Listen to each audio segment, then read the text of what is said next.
And then we have a video. Yeah.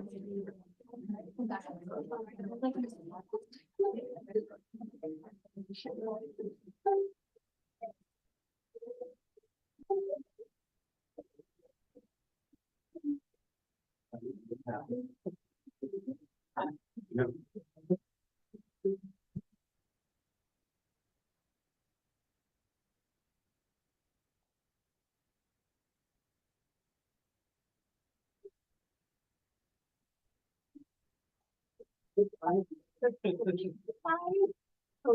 are you guys? Great, how are you? Good, nice to see you.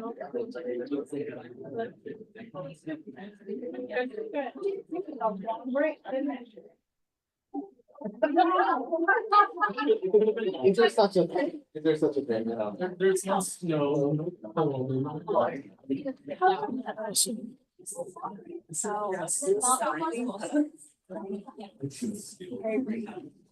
Really excited about watching this. Really, aren't you?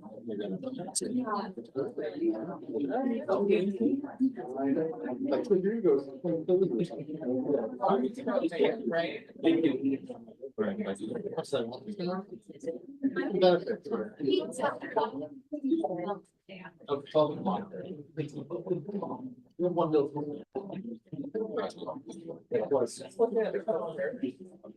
Yes, have it over.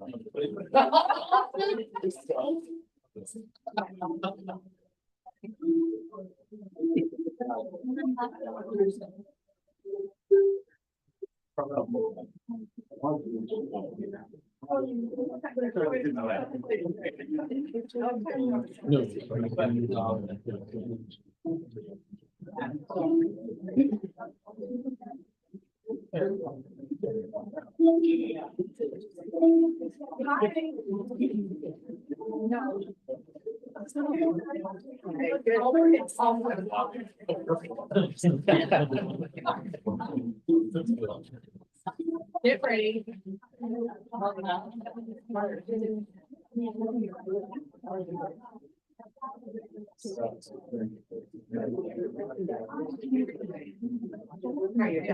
I do.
I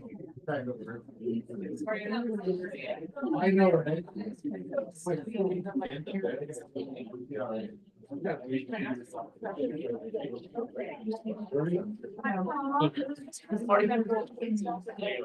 There you go.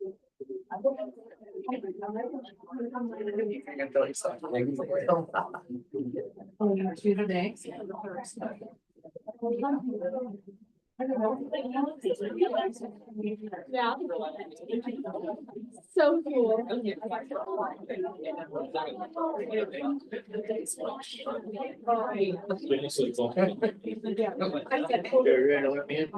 Oh, sorry. Yes, I will.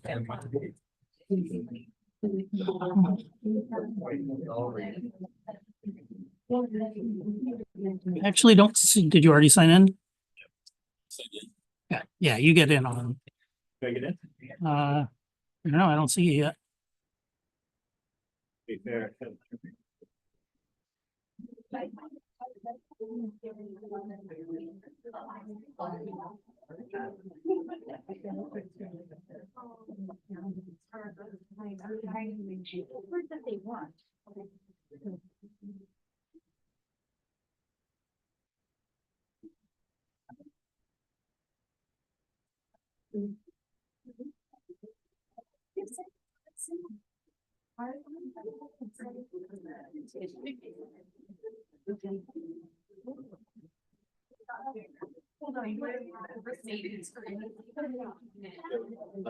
Yep.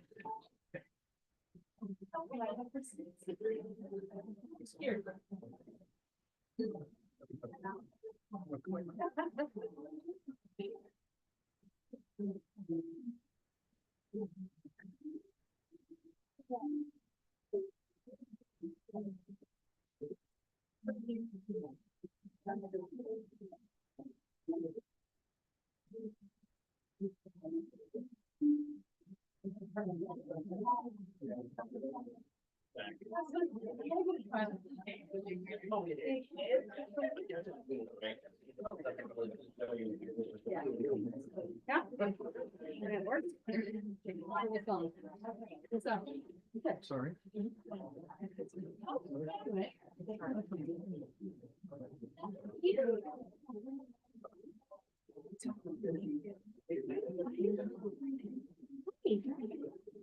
Which was good to see you.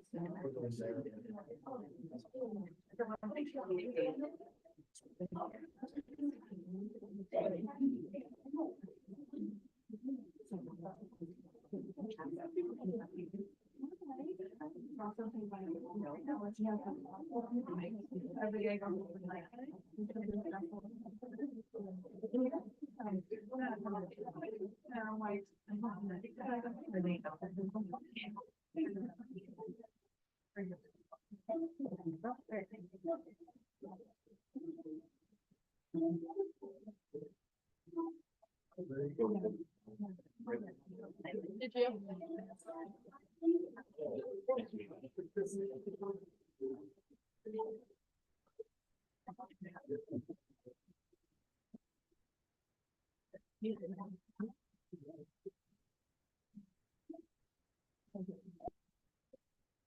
So, you need me to second? No, no, you did whatever I needed to do. Right, just saw your message. Yeah, no, we're good. So I'm.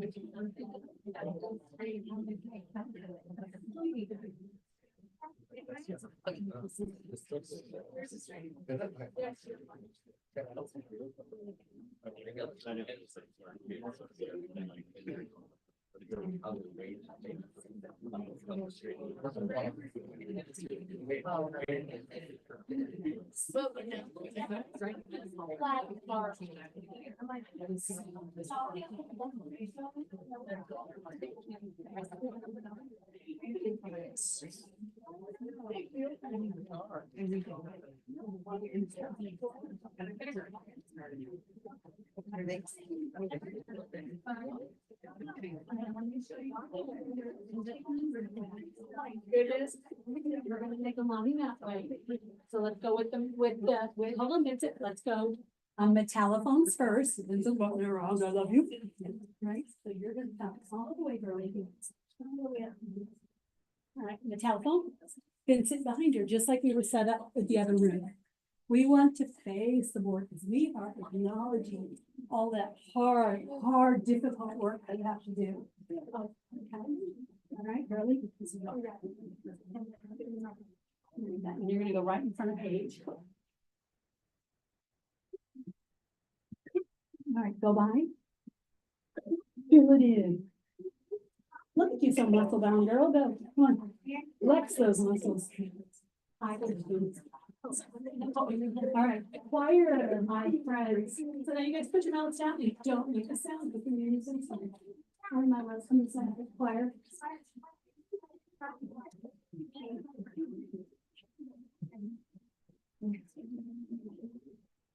here. So stand, sit where you normally would stand, here, the side of the room with the bathroom, side of the room with the ukuleles. Okay, come on. So can we on this side? Paige on, yep. Right, you're over on this side. Sit right there, my love. Sit right here. Right there. Oh, Gigi, good job. Come up this way. Come right here. Right next to you, Bethany, right here. Oh, turn around. You're gonna face this table. So come on back. Scoot back.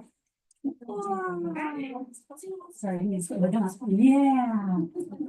Sorry. Come on this way, Rachel. Right, scoot back, Ava. Oh, Ava, you play xylophone. Oh, you're singing first. Ah, Kinley, come right here. All right. No, we're not doing it. There's a choir. We're in the choir. Oh, no, yeah, choir's first. I love you. All right, I'm gonna sit down and be very quiet. Yes, you may. You really still.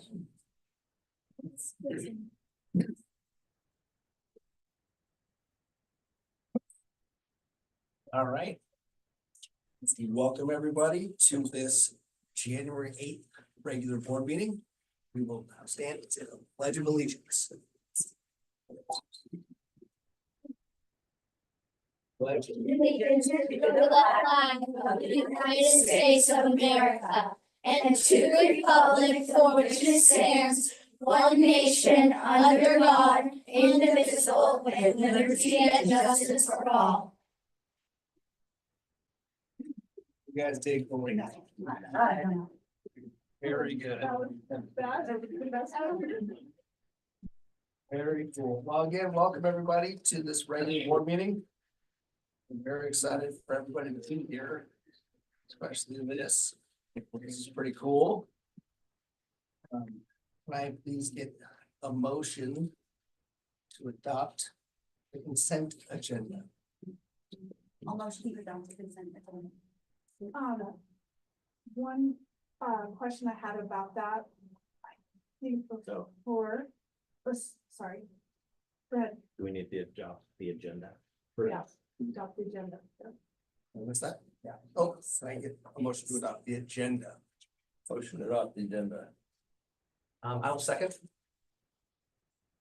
Okay, all those in favor? Aye. I, I get a motion to adopt the consent agenda. question I had about that was in regards to, our payroll.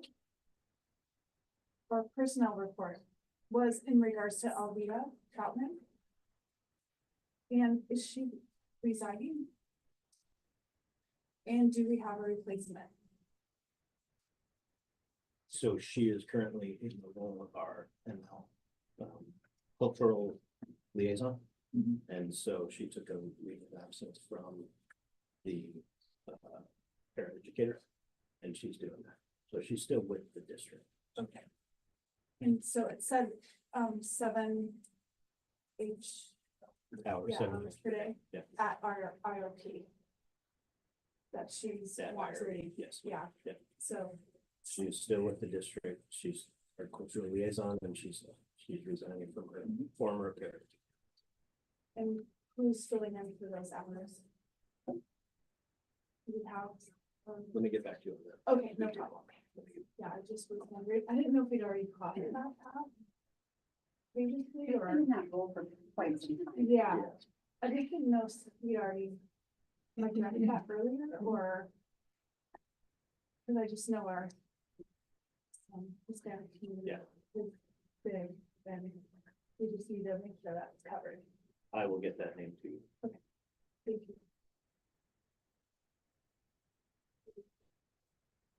I get a motion to adopt the consent agenda. Make motions to adopt the consent agenda. Okay. All those in favor? Aye. I, Okay. Moving on to recognition. School board appreciation. Thank you, everyone, for being here. This is, historically, January is School Board Recognition Month. And one of the things that I always do is read the governor's proclamation, because a school board director is probably one of the more difficult volunteer positions that exists. And it's, I think, very fitting for as many people as possible to know the role that they take on and what the weight is behind that. We also have Miss Rosen's choir and marimba. What's that? Irene Ryther's element. Irene Ryther's choir and marimba class are here, so they're here to show their appreciation. We've had contributions from all the other schools in the district as well. So what I'd like to do as part of the appreciation for our school board is to read the proclamation, and then we'll move on to music and then some of the other pieces. And so I'm going to close the story. So the proclamation, whereas the mission of Washington's public school system is to ensure that all students achieve at high levels and possess the knowledge and skills to be responsible members of a democratic society and enjoy productive and satisfying lives. Whereas Washington's 1,477 locally elected school board directors and 9 elected education service district boards are the core of the public education governance system in our state, who serve more than 1.1 million students, have a combined annual budget of over 15 billion, and employ approximately 120,000 people. Whereas school boards play a crucial role in promoting students' learning and achievement by creating a vision, establishing policies and budgets, and setting clear standards of accountability for all involved. And whereas school board directors are directly accountable to residents in their districts and regions, serving as a vital link between members of the community and their schools. And whereas school boards and ESDs provide a passionate voice of advocacy for public schools and the welfare of school children. And whereas it is appropriate to recognize school board directors as outstanding public servants and champions for public education. Therefore, Jay Inslee, Governor of the state of Washington, proclaims January 2025 as School Board Recognition Month. And I have to tell you how great it is to be at a school board meeting and hear all the children's voices as we say the pledge. So on behalf of the district and all of us in the district, as well as the community members, the work that you do often is unseen. And you put in a lot of time and energy and consideration for the things that are going on in the district that a lot of times is unknown. So thank you very much. And I really hope you enjoy the appreciation pieces that are going to be shared today. Amen. Thank you.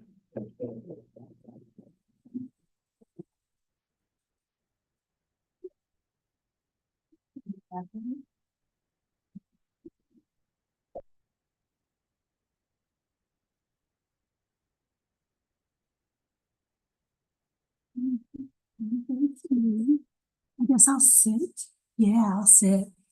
Whoa. That way I don't jive and rock out too. Don't die. Here we go. All right. I think I should have the words up. Should I have the words up? All right, remember the words.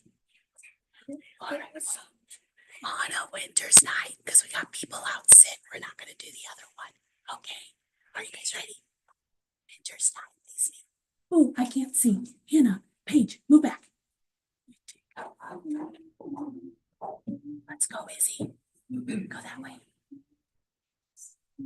I need to see your beautiful faces. All right, are we ready? Scoot back. Bethany, come up.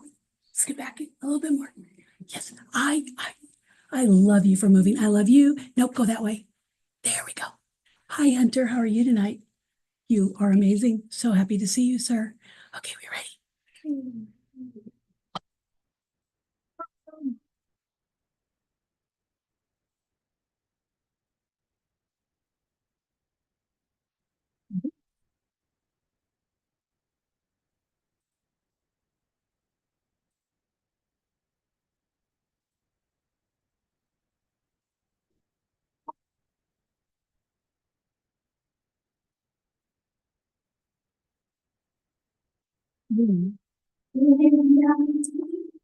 Midnight chills, wind that sings about Louder.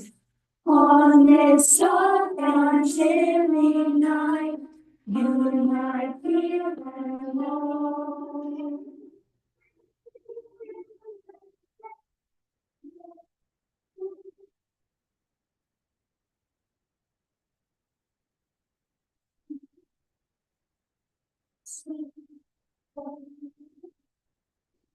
I know you don't want that, right?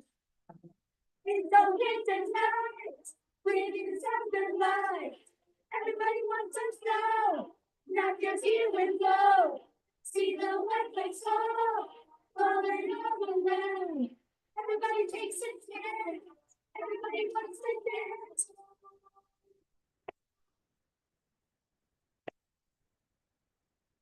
We have a whole dance that goes with this. There's just not enough room.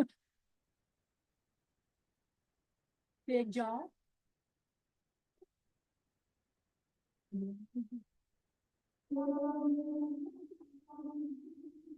Whoa. Thank you.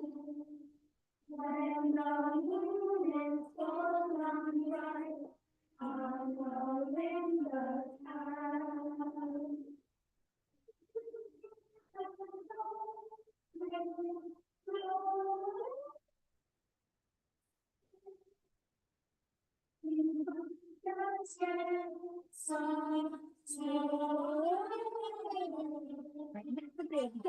Now.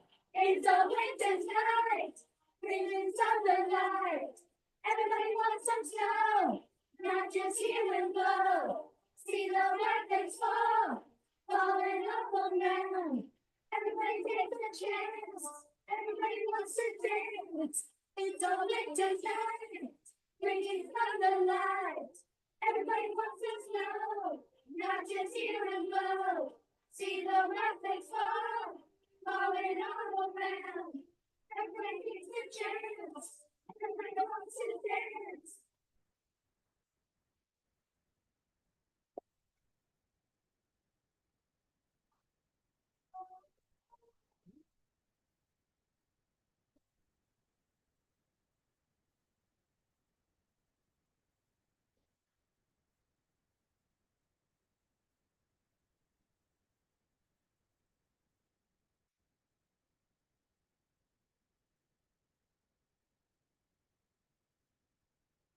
Okay, you got it? All right, let's do this. So if we did the whole thing, which we don't have time for, this is called the Dinner Bell Carol. And if we were to put the words with it, it would be everything that goes wrong as you plan for a dinner party. But it's to the bell carol. So we're going to play it as Carol the Bells. But the choir has a whole, saga. People just invite themselves, man. All right, here we go.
The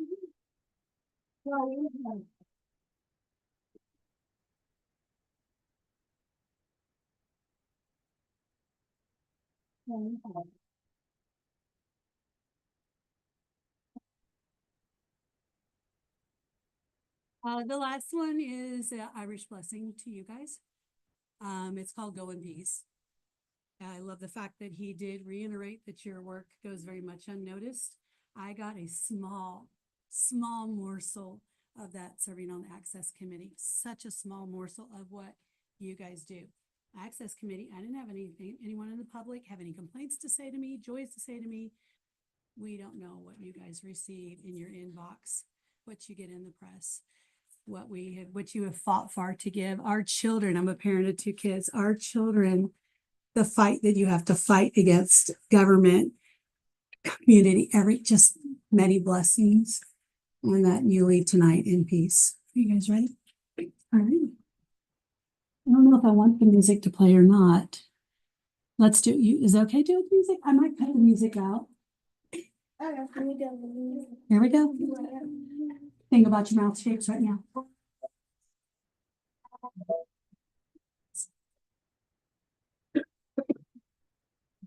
Slow down.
Thank you.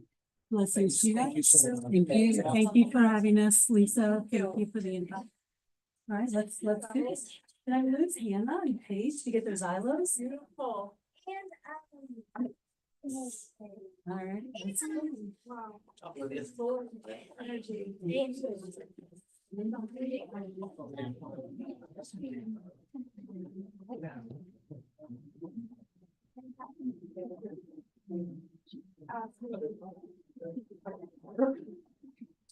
cool.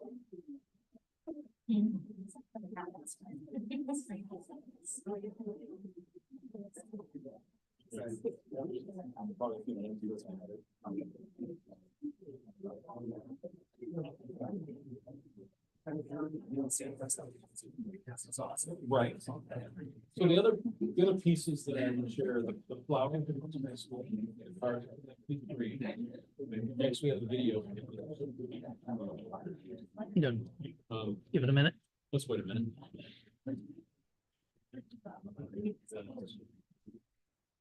Can I do a quick photo?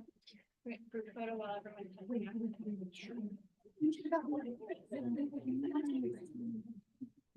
Were you? I think you need to direct them. Okay. We have kids, we have students. We have students. Yes.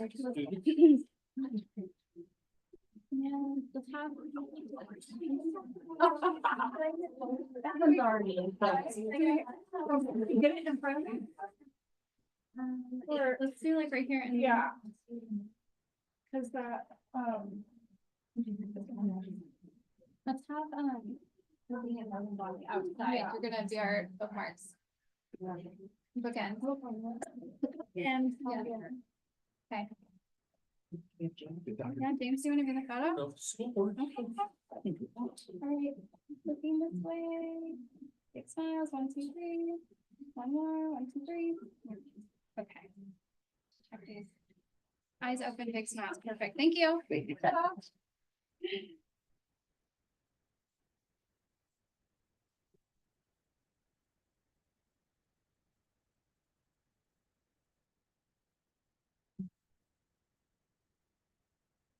So the other piece of appreciation we have is a video from the middle school that they produced, and so we'll watch that and then.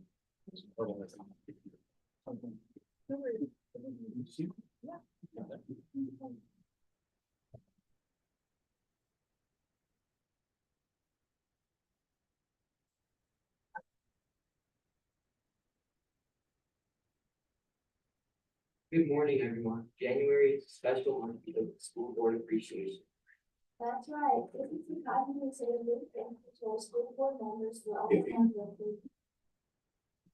But what exactly does the school board do?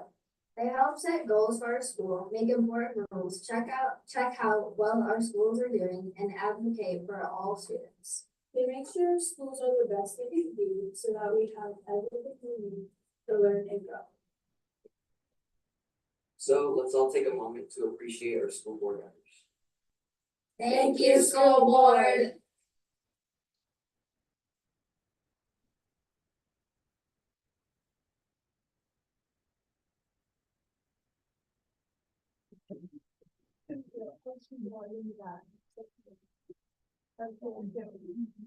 Particularly of note for me is the amount of involvement that this board has had increasing over the last year, just with what's happening with students and different activities that are happening throughout the district. And so being present, reinforcing what's being done in the buildings is really an important aspect. And so it's hard to know from where you sit, the influence that you have with people in the system. So I just want to make sure that you know that we appreciate that. So.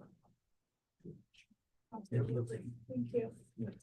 And then Mr. Harville did have the answer for Dan's question earlier. So Cassie Fenema has been hired and is in what we this eligible Oh, wonderful. to serving our students.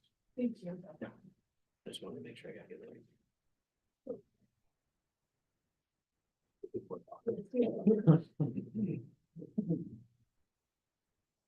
Okay, well, no more appreciation. That's it. Yeah.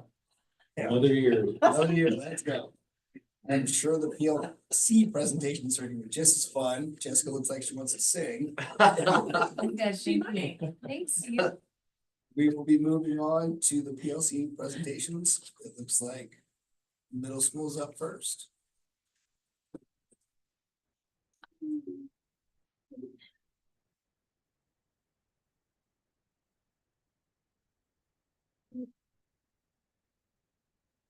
Can I touch that? Yeah. Yeah. This too? You can. Okay. All right. I'm Bailey Drake and I teach 6th grade ELA and 1 class of 8th grade ELA. I'm Ashton Thomas and I teach majority of grade ELA, 1 class of 7th grade ELA. And I'm Merritt Michaelbrink. I teach 7th grade ELA, 1 section of yearbook, and I'm also the acceptance club advisor. This year, our focus is what do we want our students to know and be able to do, and our focus area was vocabulary. After looking at Amplify last year, and that was my first year using it here, I had some conversations with the ELA team, and we really wanted to focus on vocabulary and getting more engagement with students, because currently our program doesn't really allow a lot of engagement, especially for topics and certain chapters that we're reading. What is the standard that was assessed and why is that standard important? Vocabulary knowledge is an important foundational skill for reading. As students tackle more challenging text, vocabulary knowledge becomes essential for comprehension along subject areas. At each grade level, we're working towards independence within these skills. And also when we're reading texts that have new vocabulary words, we really want students to be able to engage with them and practice using them, so that way they know how to use them in their reality. How will we know if they know it? So we did a few different formative assessments. So we did a pre-assessment before they even knew any of these words, before you read any of the chapters of the text. And then we did different interventions and strategies to work with vocabulary. And then after all those strategies and our units, we did a post-assessment to see how students' scores have grown. For sixth grade, students completed the pretest on 20 vocabulary words from the doll unit from his book, Boy Tales of Childhood. These words were tier 2 and 3. So there's 3 tiers, 2 and 3 are the most, I would say, not difficult, but more rigor involved. Students practice word recognition, syllabic chunking, using the words and phrases appropriately in sentences so they can see how they could implement them in their own writing. And then also to increase engagement, we also did some Kahoots. And my personal favorite is vocab skits because it gives students an opportunity to kind of see how the words would play out in their everyday life and how they might be able to use them in some sort of setting. So comparing my pre-test to my post-test, initially the average was at 55%, and then post-test average was 97%. So it was really cool to see kids go from maybe 20%, and then they take the test later and they're getting 100%. So they're really engaging with this vocab and they know what they're doing. So similarly in 7th grade, we used a bunch of strategies. We did the pretest, and initially the pretest showed that the kids were averaging about 45% for those tier 2 and tier 3 words. So tier 2 words were words that they might see more commonly in text. Tier 3 words were more commonly like academic focused words. These were from our Red Scarf Girl unit. So they were words related to communism and government systems. And so those were more of our tier 3 words. We had created a worksheet together as a department to practice sounding out the words by syllables and to write those words in sentences on their own. After the lid day, I also integrated some of the strategies that Kayla had mentioned, especially GimKit. I've never seen my kids study so much for a test. They were using GimKit, which is a gamified version of flashcards, and they were like studying for hours. It was so funny. And after their test, they, well, actually during our reading, I was more looking around and assessing how the kids were using those vocabulary words to better understand the text as a whole. The post-test showed that the kids did master the vocabulary meanings, and I did also see after the unit that their comprehension on the text itself had also increased as a result of understanding the vocabulary. Before you move on, sorry, but can you explain what a GimKit really is? It's a game. So the way that the one that the kids really liked is that I kind of put in flashcards. So it would have the word, plus it would have different options for them to choose from, and they had to choose the correct synonym of the word. But the game that they liked was a lot like Mario, where they would have this character who would like try and jump and get to the highest level, but the character only had so much energy. And in order to get more energy to keep playing the game, they would have to go through their flashcards and get correct answers so that they could continue to play the Mario game and get to the highest level. So they played this for hours. They begged me to study for the vocab test, which was more engagement than I had seen for any other previous tests. So we use it a lot now. Like V-Bucks and Fortnite. Yeah. Yeah, 8th grade, I used very similar strategies with GimKit, but so I determined via our pre-assessment that our students, kind of as a whole, especially in 8th grade, were really struggling to determine and clarify the meaning of specific words, whether that was tier 2 or tier 3 words. And so to address these challenges, I also focused on gamifying my classroom. It's one of our, as Merritt said, it was one of our breakout sessions in our early UDL days. And so I played the GimKit. You have 2 options with GimKit. You can either assign it as homework or you can do it in class. And I did it in class, and we had it as planned for the first section of class for this particular unit. It went the entirety of class. They were not willing to stop playing this jumping game. They also had one where it's kind of like fishing, where they have to get like energy in order to throw their fishing pole, and whatever fish they get a certain amount of points for it. There's also like, if you guys have ever seen like Plants vs. Zombies, where they are on an opposite team and they had to get their questions that they answer correctly. They can sabotage the other team or like heal their. It's been a thing. So every time that I introduce a new vocab for a new unit, I get the groans of, oh, we gotta take vocab notes, but then they're like, no, but that means we get to play GimKit in class. And so I've seen a lot of engagement. And in this this first unit that we measured, I separated it out by class period, by percentage of growth. So I saw 37% growth in period 2, 47% in period 4, and then 41 in periods 4 and 6, which are my 8th grade class periods. And that I've seen that trend continue throughout the rest of the units as we continue to do these pre and post assessments. So the PLC question, what will we do if they don't know it? So since the kids were starting out, usually less than 50%, we did one-on-one conferencing with kids to teach the meaning of words. So if kids were not using the word correctly in their sentence, we were following up with those kids to make sure that they understood how to use it properly. And for students who needed extra help on the assessment, some kids needed additional modifications. And so their job on the assessment was to match the word with the synonym. If they couldn't automatically do that, or if they couldn't recall it, using it in a sentence was one of the modifications we used for those kids. We also have WIN, which is our What I Need period, and this gives us time to work with kids individually or with small groups to focus on those specific skills. And one of the focuses has been on using context clues and word parts to figure out the meaning of words in a context. For our purposes for PLC, we provided the words that we thought would be essential for comprehension, but obviously there's a lot more words that kids don't know. So it's important for the kids to be able to recognize first when they don't know a word, and then how to use the text in context or think about other words that are similar to help their understanding. For kids who do know it, by the end of the unit, most kids were really successful, over 80%, close to 90%. Those kids were ready to move on. They were ready to get new words. They were ready for our next assessment. And for kids who were already scoring pretty high, we were encouraging them to look for words in the text outside of the words that we selected for them. So 30 words was actually for my classes, a whole book. Obviously, there were going to be a lot more words in that. So for our kids who are ready for extensions, having them recognize other words and use strategies to look those up. And then what comes next? Self-reflection has been a great way for kids to grow as readers, recognizing when they don't know a word and using the strategies to help them understand those words.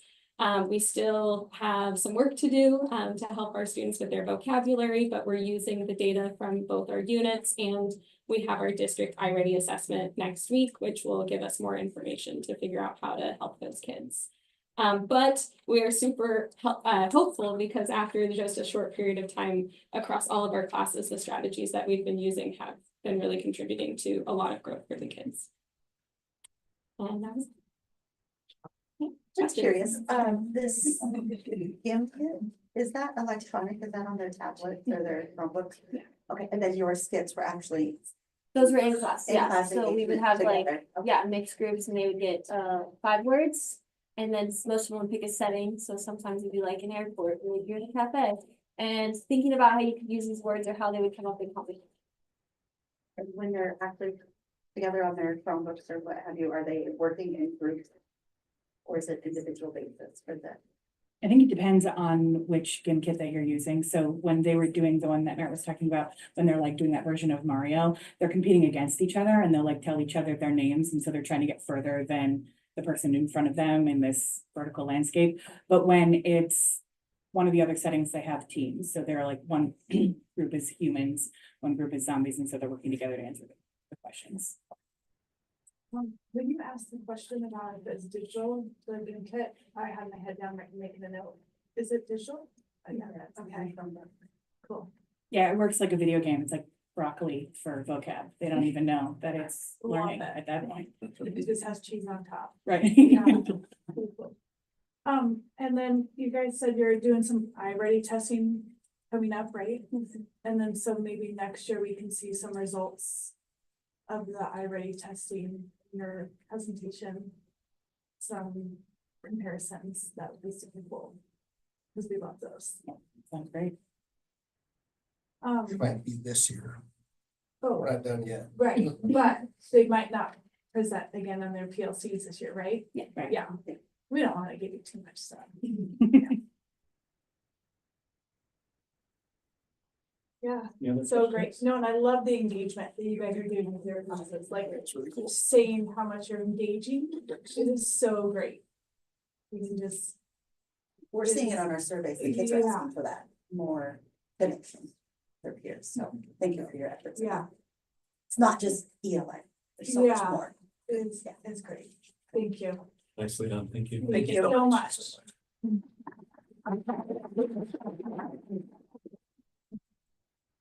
Next, we have the kindergarten team from IRE. We have some of us here. Jensen, who's not here at it. But I'm Natalie, I'm Sierra Wasley, Jessica Castaneda, Mallory Perry. Thank you for allowing us to share. So this evening, we are going to focus primarily on the last two questions of the PLC cycle. So how are we supporting students who are not yet meeting an expectation, and how are we extending learning for students who are already demonstrating proficiency? But just to give a little bit of an overview of what we've been focused on in PLC so far this year.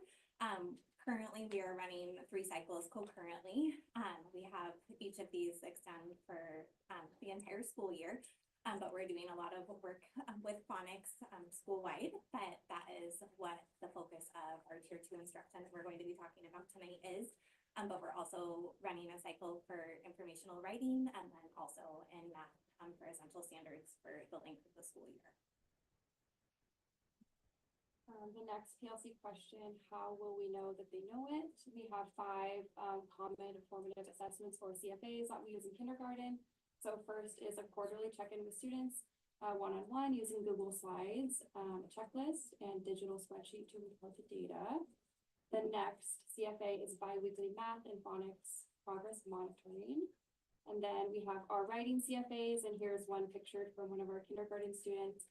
It says a rabbit is a mammal, it has live babies, which is really cute to see their writing work. We do informational observation during our instruction, and we also implement the iReady diagnostic assessment in the fall, winter, and the spring. Okay, so this is kind of what our tier 1 instruction looks like. So phonics, we use UFly.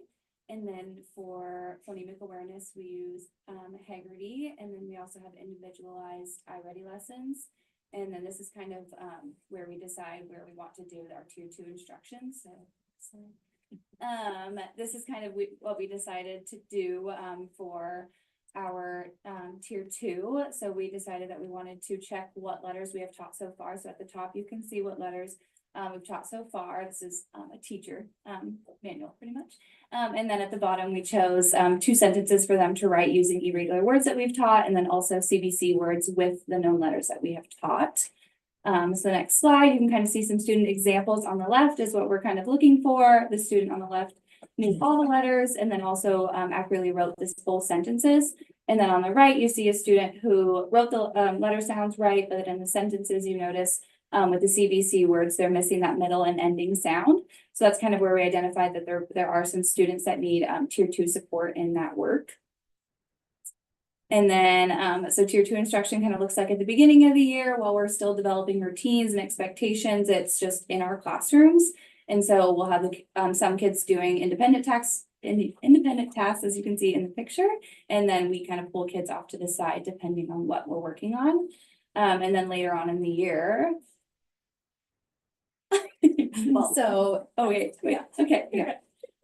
So from that, we decided to, before we jumped into sharing kids through our whole grade level, because that's 125-year-olds trying to figure out where they're gonna go. We did some partner, split up some kids with a partner, and the data, I can't see from here because I need glasses.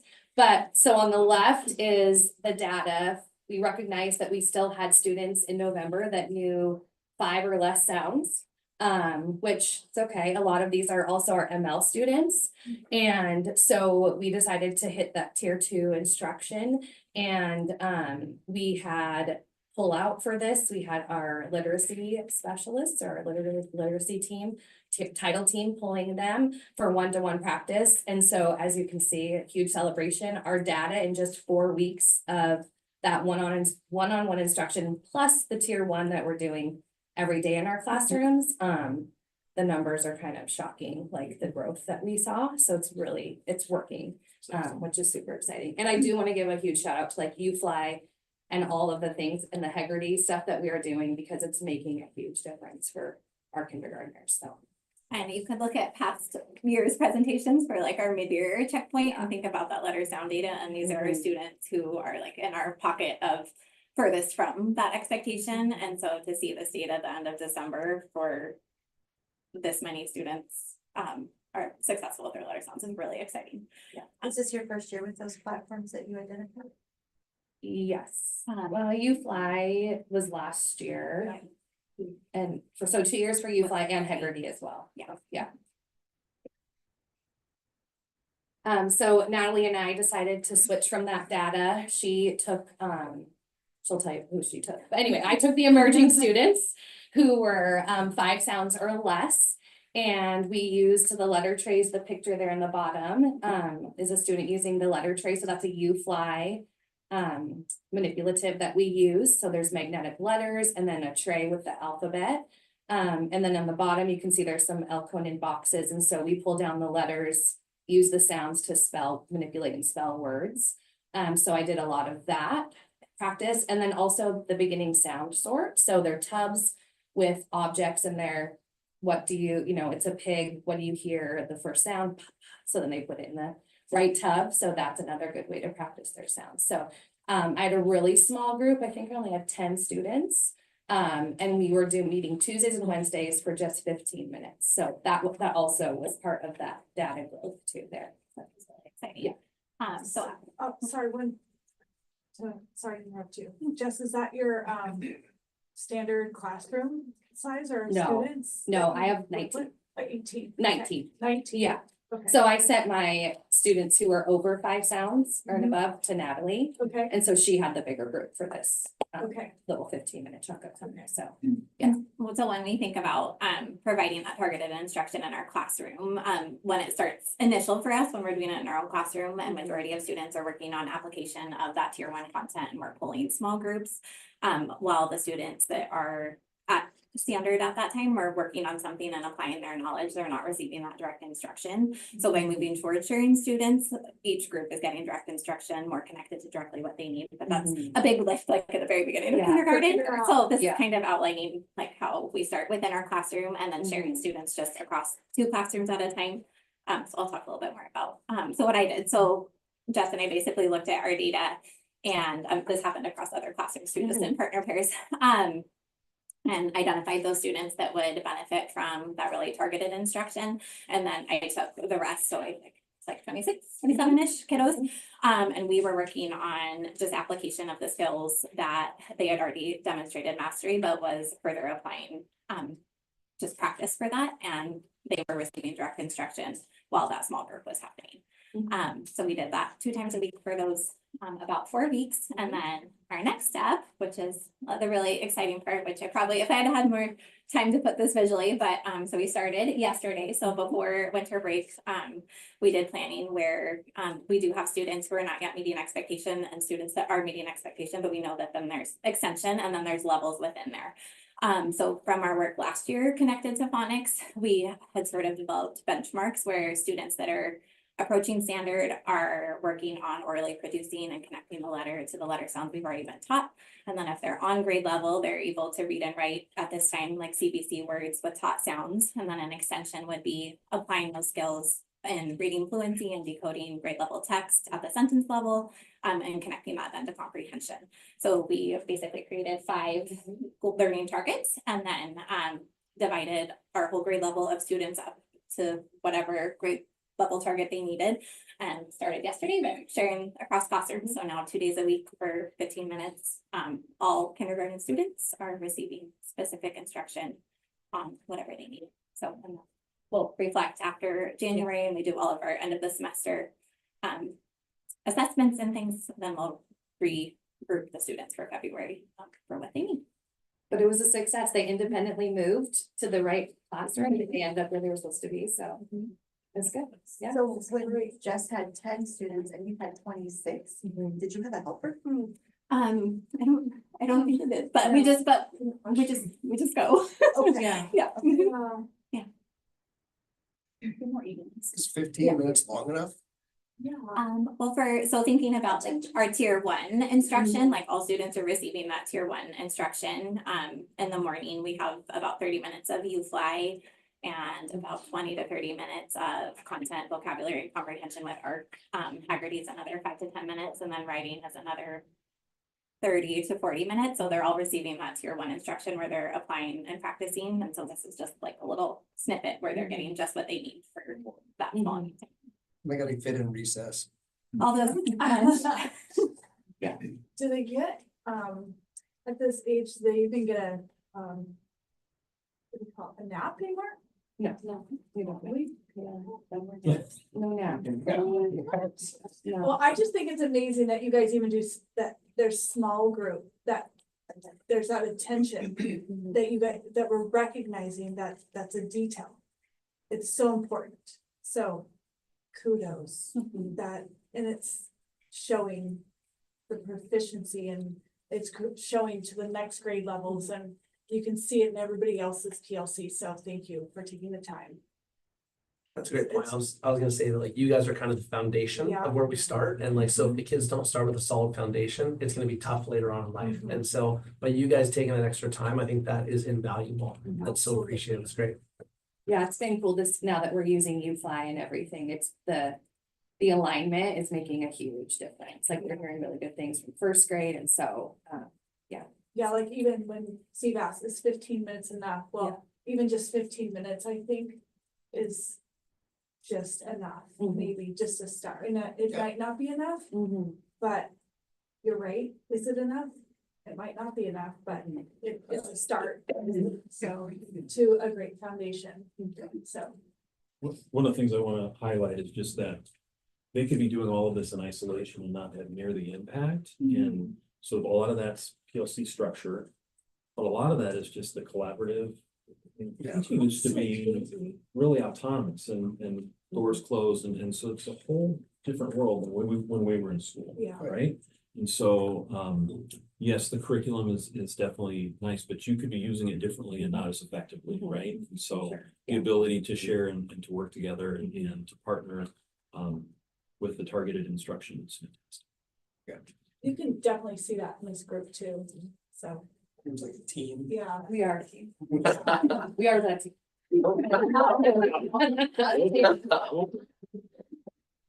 Thank you, nice job. Thank you so much. Thank you.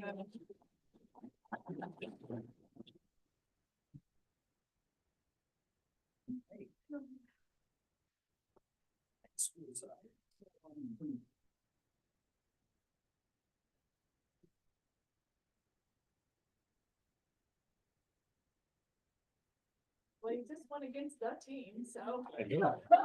I thought we were a team too. I don't know.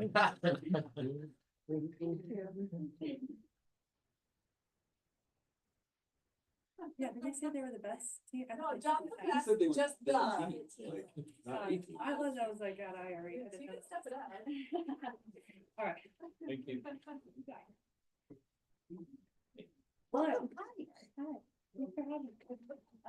We are the English team at the high school. The English team. The team, and my name is Caitlin Turner and I teach freshmen. My name is Caitlin Olson and I teach for English, 11th and 12th grade Bridge College. I mean, I also teach a freshman world history class. So I'm Larissa Cheval, I'm an MLL specialist. I teach MLL from 1 to 2, so it's like a lot I can relate to the kindergarten group because we're working with the phonics too. And then 3-4, English 3-4 already having some another content, so related to the English ELA. And also have study skills, so kind of see this cross-curricular goals. I'm Peter Etchison. This year I'm lucky, question mark. I teach 9th graders, 10th graders, and also 11th, 12th graders. So I kind of see all the different, the standards across the whole span. So it's a perspective for me. So today we're here to talk to you about this writing standard. We're just going to talk about the whole PLC process. And this writing standard is critical. It's happening in all types of writing. It's writing argument to support a claim. Having relevant and sufficient evidence as well as valid reasoning. And so a lot of time, like this is coming up in not only in like an informational or argumentative text where you're trying to persuade, this is happening in so many different types of writing. So it's, I would say in nearly all of our units from 9-12, it comes up in some way. The exception of 10th grade just did narrative. And so other than that, we see it a lot. And so I think I'm just going to give our team time for a moment to say how this is coming up in our classes. Yeah, so we, you notice we got this part valid reasoning underlined here. We kind of came up with this because just in our talks at our Friday meeting, PLC meetings, just talking about what are the challenges that students are facing in their writing. We're doing pretty good making claims, saying like, here's what I think about this text, or here's my idea, and backing it up with evidence. But where we really see big differences in student ability is the valid reasoning. Like, why do you think that? What's your kind of like chain of logic behind that? So that's something, especially from my perspective, I see the 9th graders who are kind of just starting to learn what that is, all the way up to the 12th graders and 11th graders may be lit class where they're kind of, they're examining this like really rigorous text and trying to use literary terminology and devices to kind of break that stuff down. So we've zeroed down this valid reasoning because that's a place where we see room for a lot of growth for students and a really challenging thing for students as well. So I know you also teach 11th and 12th graders on the other side of the bridge to college. Yeah. Maybe we can talk about that a little bit. Yeah, absolutely. Right now, we are actually working on this in my 11th grade class. We're talking about teen sleep habits, which is really fun because they obviously are all experts on that and good at making an argument for why they need more sleep and all those things. So we're working on kind of creating the argument like, yes, we need more sleep. Here's the data behind it, and really learning that full process of how to make a good argument, a strong argument, and using valid reasoning. And I also have the joy of seeing freshmen who are at a very different place in their journey of creating an argument. And we actually just did an assessment for my 9th grade world history class where they had to create an argument about the Columbian Exchange and how it transformed the Americas. And so really that whole process, they had to come up with their claim. They had to use evidence and use reasoning to support their claim and tie it all together. So it's really neat to see that cross-disciplinary skill. And I work with students who speak different languages from 9, 10, 11, 12 graders. And I have to say that this standard is absolutely essential for cross-disciplinary success in school because it's absolutely essential to know how to actually find this claim in different classrooms. I work with social studies teachers too. And it's, famous DBQ, document-based question they have to answer at the end of the unit. And it's actually the summative task, very important for students to know what actually they need to do. In science, it's a transfer task that at the end of the unit, students have to show their understanding of the concept that was taught for some time for this in a unit. So, and in math, it's analyzing data. So it's all connected. And so the cross-disciplinary connection, ability for students to actually know what the question is. I know vocabulary, even the word claim, like what they need to do, how they need to use the resources, what they're asked for. It's really essential for students to be successful in academic setting in a high school. And beyond high school too, beyond school too, I think it's very lifelong learning. So, how many different home languages are you working with a focus on literacy? But that would be very challenging. Yes, in the classroom that I have is 4 major languages, but in the school, so I work with students on a proficiency level that they need my class, or I can work with teachers and do the push in, so helping them to succeed in the classroom. So altogether 62 students that are still learning English. Wow.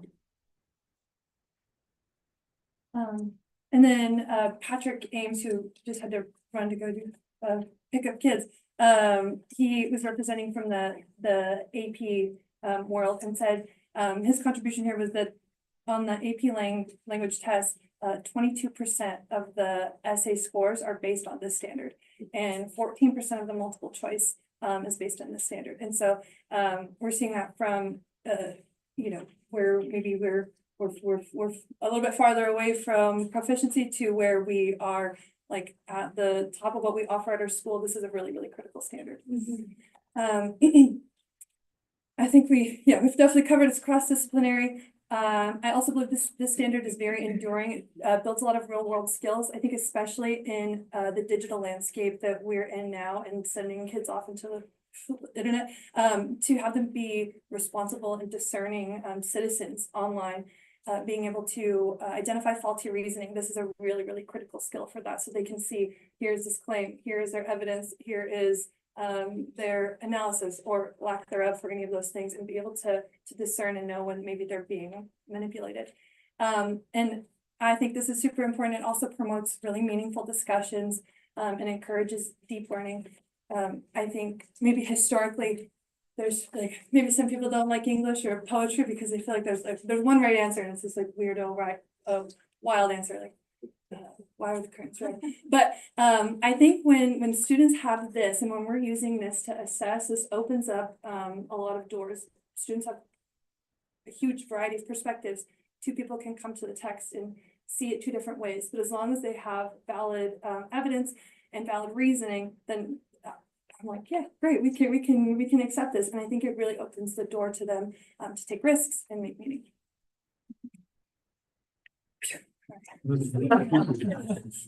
All right. So we are really breaking down the standard. This is a huge standard. There's lots going on in here. There's so much here. And so what we're going to really focus on today is that valid reasoning part. Some terms I would use interchangeably would be commentary or explanation. And so that's after you have presented your claim and you say, here's my text evidence. That's where you're making this connection. So students are connecting their evidence to their claim. They're saying, this is how this proves that. Or they're saying how it impacts the text as a whole, why it's significant or interesting, and if possible, offering an original conclusion. We really saw that part, as Peter touched on before, that was a huge an area of growth that we could attack when we did the interim practice state testing.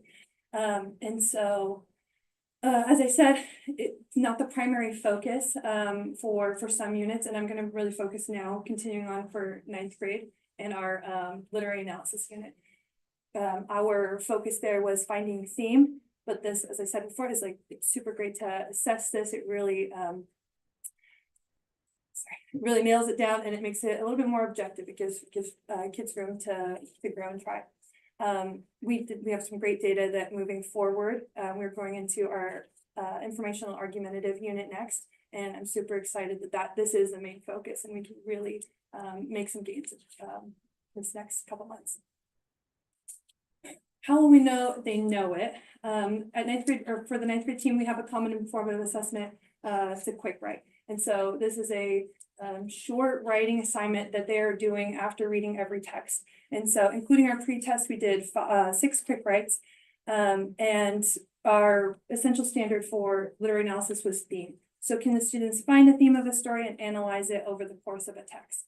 And so a lot of times, here's an example is, what's the theme of unusual normality? Analyze how the author develops the theme over the course of the text, support your answer with evidence, explain and elaborate. That looks the same almost every quick write. Sometimes we will put a different emphasis if it's like a conflict or characterization, whatever the literary element that we're focusing on. But because we're repeating that, the students are familiar, they know I have to have claim, evidence, commentary every time. And we now have a common rubric. It's been modified to closer align to the Smarter Balanced Assessment scoring guidelines. So I have one of those. I think it's a little bit hard to read, so if you take it and pass it down. But we, after going through that process, had decided we wanted to move our rubric to align a little bit closer to that state test and make it a little bit more objective, a little bit easier for us to grade that. And so the one, and I also can't read over here.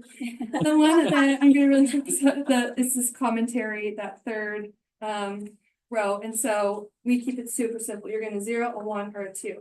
If you're getting to 0, it's just not there at all.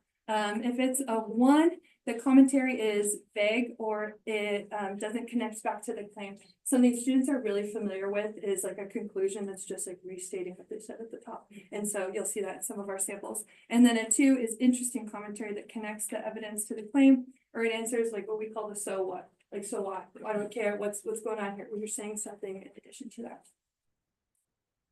So here's some sample results. This is a 1 out of 2. And you can see that the students have highlighted the different parts here.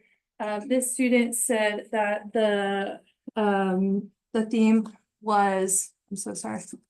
The actions have consequences, and it gives them evidence. And then their commentary here is getting a 1 out of 2 because they just restate it. They say, this is how the author conveys that there are consequences to your actions. They just are saying the theme statement over again. They're attempting it, that like sentence stem just shows up, like, nice, you're trying, but it's not what we're looking for.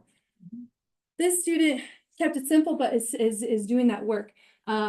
She had a claim, lots and lots of evidence, and then the student is saying, all in all, the author uses the clear contrast of the boys' friendship changing to develop the theme that people are always changing.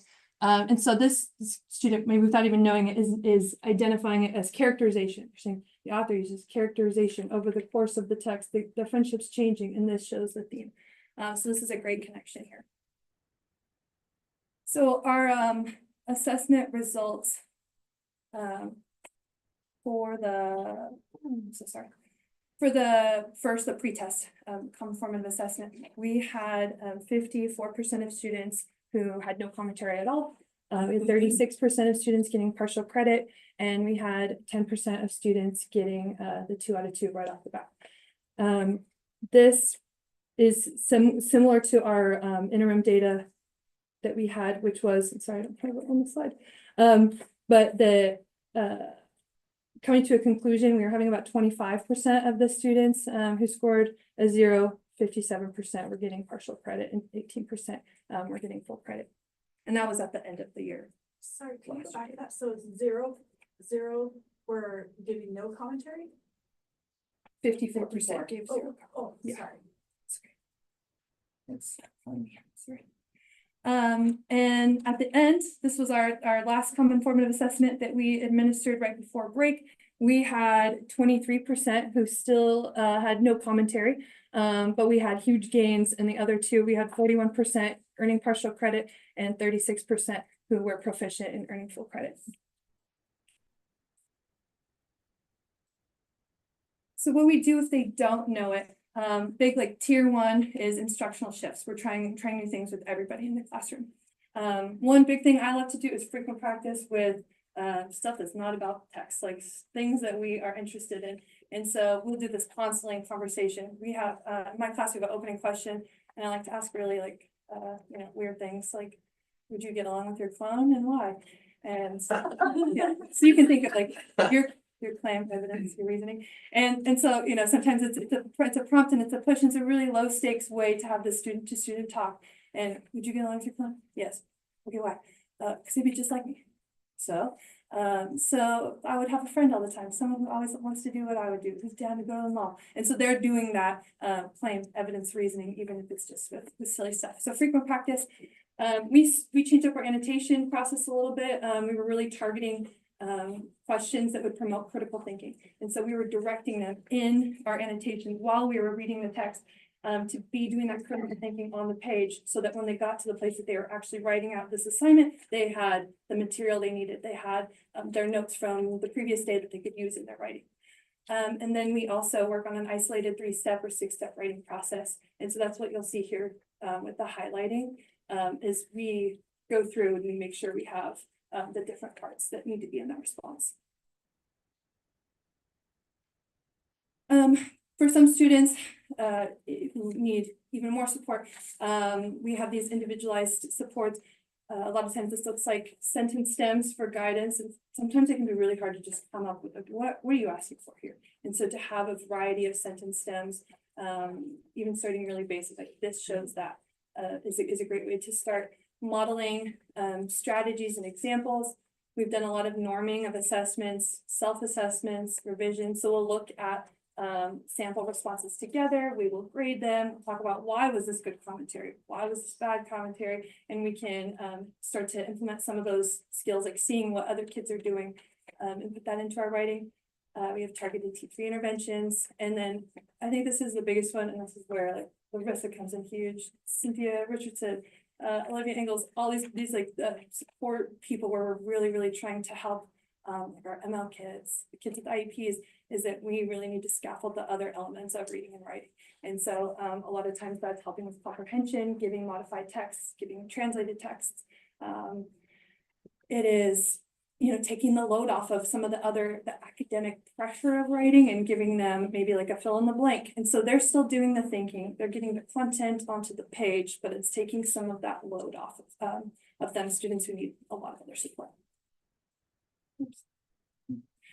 What we do if they do know it, we have just a lot of options, a lot of choice for students. And so we have some extension and depth, give them choice in their writing prompts. So when we're getting into like the essay, if they're good on commentary, they can choose a more difficult, more challenging essay prompt. We can analyze themes across multiple stories. We'll bring in a story we read last week to one we read this week, or watch a Pixar short and we'll analyze it with our story. We have had a lot of fun with incorporating lots of creative elements. And so the students really love doing a presentation or making like a cartoon or a comic that can still illustrate their claim, evidence, and reasoning. It's been really fun. As we move forward, one thing I'm really looking forward to is just increasing the rigor for a lot of the kids that need that extension. And so I'm really pushing to have more sophisticated work, pushing on their craft and structure, their academic sentence construction. Their organization needs to be really tight, getting some of that clarity of argument where I'm like, well, I could see that you have a 2 out of 2, but forcing them to be really clear in their writing, and then work in their writing voice, the flow of sophistication. That's good. Great. Okay, so good. I think that's it. Okay, thank you. You can breathe now. Yeah, That's amazing. I mean, you like tag team over there. a lot of us went to Meridian and our teachers, I mean, I think I had a really remarkable English teacher, but never did they have to look at all the modifications that you guys are challenged with now. So it's amazing that you are committed to that and finding what works for all of our students. So thank you. Huge shout out to all the, everyone that comes and pushes into our classrooms is huge. Thank you. Yeah, you guys are a brilliant team. I was gonna say you have a great team too, so. Maybe. And no easy task either with how many different languages are spoken in our high school. It's quite remarkable. In our district. In our district, Yeah. but they're not translating, you know, 3rd century English. Well, true enough, but the levels are still challenging, they're challenging where they're at. It's just. But the high school level of language that they have to grow in. Correct. Exactly. It's a massive job. Right before the end, right? Yeah. Shakespeare. Yes. So are you jumping between all 3 schools? Sorry. No. Yeah, you're jumping between all 3 schools. But between all the grades Just, and all the levels. Okay. I got confused too. I thought she was working with 1st and 2nd graders and No, 1st and 4th graders. here. No, but we work as a team with ML specialists too, so we talking about different schools too. Okay, awesome. Excellent work, thank you. Great job. Thank you. Thank you so much.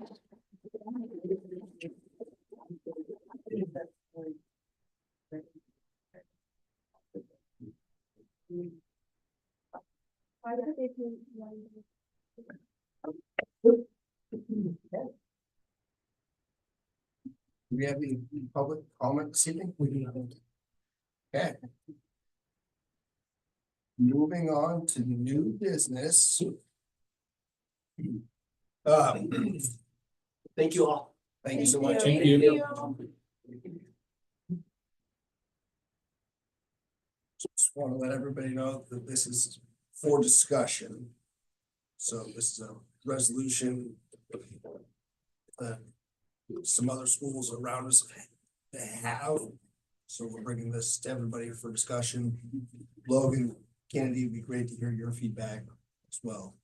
So This is new business discussion of resolution to support WIAA 2025 proposed amendments. It would just add, in my eyes, it's like, we're not voting on changes or processes or rules or anything like that. It's starting a conversation amongst all the parties involved. So that's what I see this resolution as, is supporting that, hey, we want to have this conversation, and our WI, our reps in the Senate and House need to have that as well. So yeah, that's what I want to bring to you. So I appreciate you submitting this for discussion. Sure. As a parent of a female athlete, biological female athlete, I appreciate that we are having this discussion. You don't read this whole thing. I think so. I'm happy to read it. I think some context would be good. I'm happy to provide that if you'd like. And so, Joe, do we have it on? Do we have it on here? If we don't, let me get to it and I can. We don't need it on there. I got it.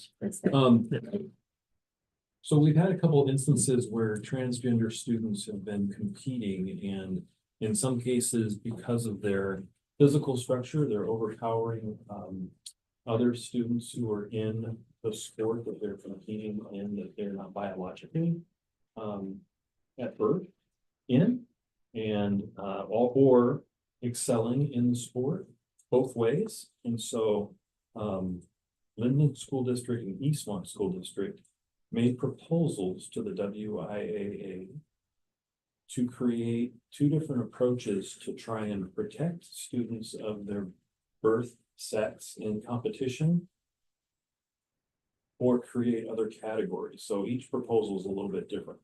The way the WIAA goes about rule changes is they accept proposals over time, and then they vote on changes that they'll move forward. The areas of concern or consideration on this is, and this was a topic, if you remember, at a previous board meeting that I went to a pre-conference law session, and they basically said, this is something that the WIAA isn't empowered to change, and they said they won't do anything with these because it's a legislatively determined, it's a law, it's a state law, and currently our state law says there's no form of discrimination or creating a condition for a protected class. And so we'll see what happens, but the question is, that the unknown is, if these two items become, these two proposals become the pieces that are chosen for the WIA to enact, will they be able to enact, or will they go through with that? That's not up for consideration tonight in the discussion. The discussion, as you framed it, is to say this should be something to be examined and discussed. And I sought legal support both for district liability and personal liability of directors, and also the other piece to consider is our strategic plan commitments around belonging and support, and wanting to make sure those are honored and part of the conversation that you talk about. I don't know when this happens. Are any of you aware? Yeah, Janet has the dates. I do. So WIA discusses the language and content for each amendment on January 27th. Okay. Voting is between April 9th and 19th. And Okay, so can I read it? yeah. Okay, all right, so Washington, this is a resolution that is a template for school districts that would want to support the dialogue around the topic. So that's why there's some blanks here, so there's not a resolution number. But Washington Interscholastic Activities Association, it's titled for a fair, safe, and non-discriminatory practice in athletic and extracurricular activities. Whereas in Washington State, the Washington Interscholastic Activities Association is a voluntary nonprofit 503c3 service organization. Its authority given under RCW 28A 600-200 by designation of school district's board of directors to control, supervise, and regulate the conduct of inter-school athletic activities and other inter-school extracurricular activities of an athletic, cultural, social, or recreational nature for the students of the district, subject to certain conditions. And whereas blank school district has designated or delegated the control, supervision, and regulation of such activities to the Washington Interscholastic Activities Association, WIAA. And whereas per RCW 28A 600-200, finding intent 2012, circ 155, the legislature finds that the mission of the WIAA is to assist member schools in operating student programs that foster achievement, respect, equity, enthusiasm, and excellence in a safe and organized environment. The legislature intends to ensure that the mission is successfully carried out, so the arbitrary sanctions that result in students unfairly being denied participation or cause students' achievements to be diminished do not occur. And whereas physiological differences matter in athletic activities that demand physical characteristics such as, but not limited to, strength, endurance, stamina, and body structure, which are inherently different for the biological form of males and females. And whereas controversy and discrimination can impact all athletes in adverse ways. And whereas the blank school district is committed to understanding the perspectives and concerns of all stakeholders that reflect our shared values of fairness, inclusivity, and respect. And now therefore it be resolved by the board directors of a school district in a county in Washington follows: number one, the 2025 WIAA proposed amendments number 7 and 8 put forth by the Linden and Eastmont school districts respectively are supported.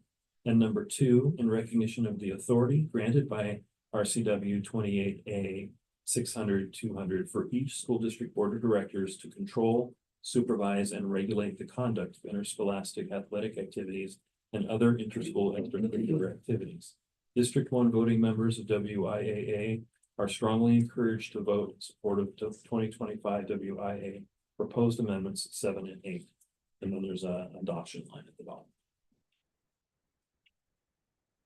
I'm happy to answer any questions if you have any for me.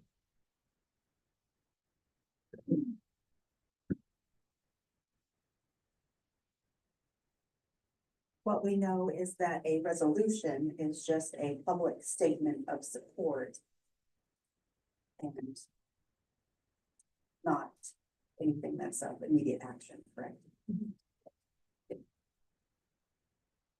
Do we know what exactly the proposed amendment said? It's 7 and 7 and 8. I don't think I've seen. The agenda.